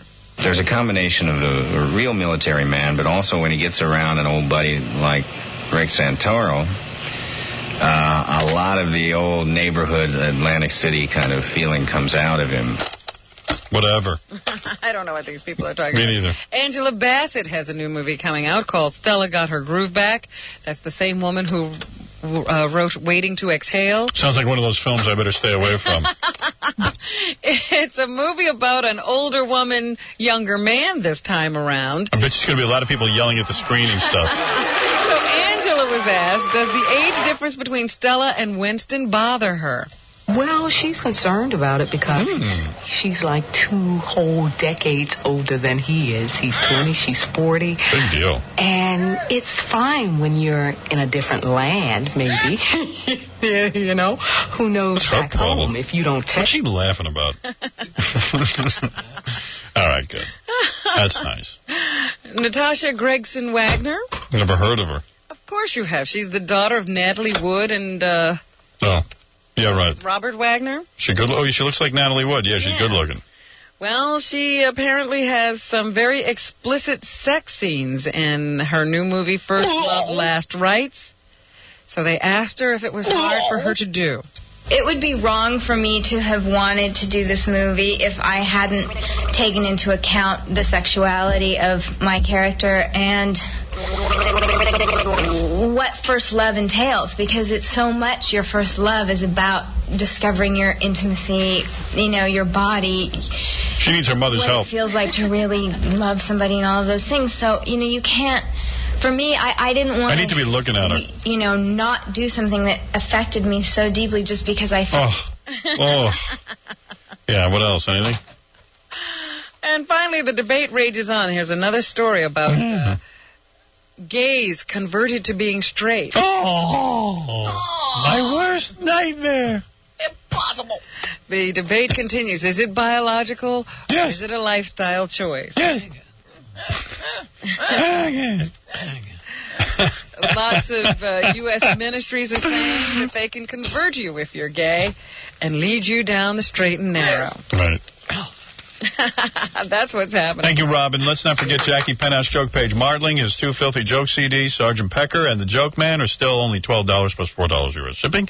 Also, like I say, buy 2, get 1 free. Call 1-800-323-KING. Also, Friday and Saturday, October 23 and 24, Jackie at the Riviera Hotel in Las Vegas on the Strip. For more information and animated 3D jokes, visit jokeland.com. It's a lot of fun. Don't miss Stuttering John hosting a wet T-shirt contest at Wild Wild West on 39th Street and 2nd Avenue in Brooklyn Wednesday night, August 12th at 7 p.m. Thank you to Jimmy Doohan promoting his high-definition TV for Philips. And also our Demi Moore lookalike, Luke Perry, who's going back to Beverly Hills 90210. Nicole Bass, the world's largest bodybuilder, who's going to be on pay-per-view tonight. Check her out wrestling. And thank you, Robin, for looking at her private parts. And don't forget, if you want to be an intern for us, you can send your resume and cover letter to Stern Show Internship. We're looking for a bunch of new ones because summer interns are almost out of here, Robin. I know you've grown very attached to them. I know, we had a good group. Lesbians, get in touch with us. Our first CBS television show, I think, will just be lesbian women kissing each other for an entire hour.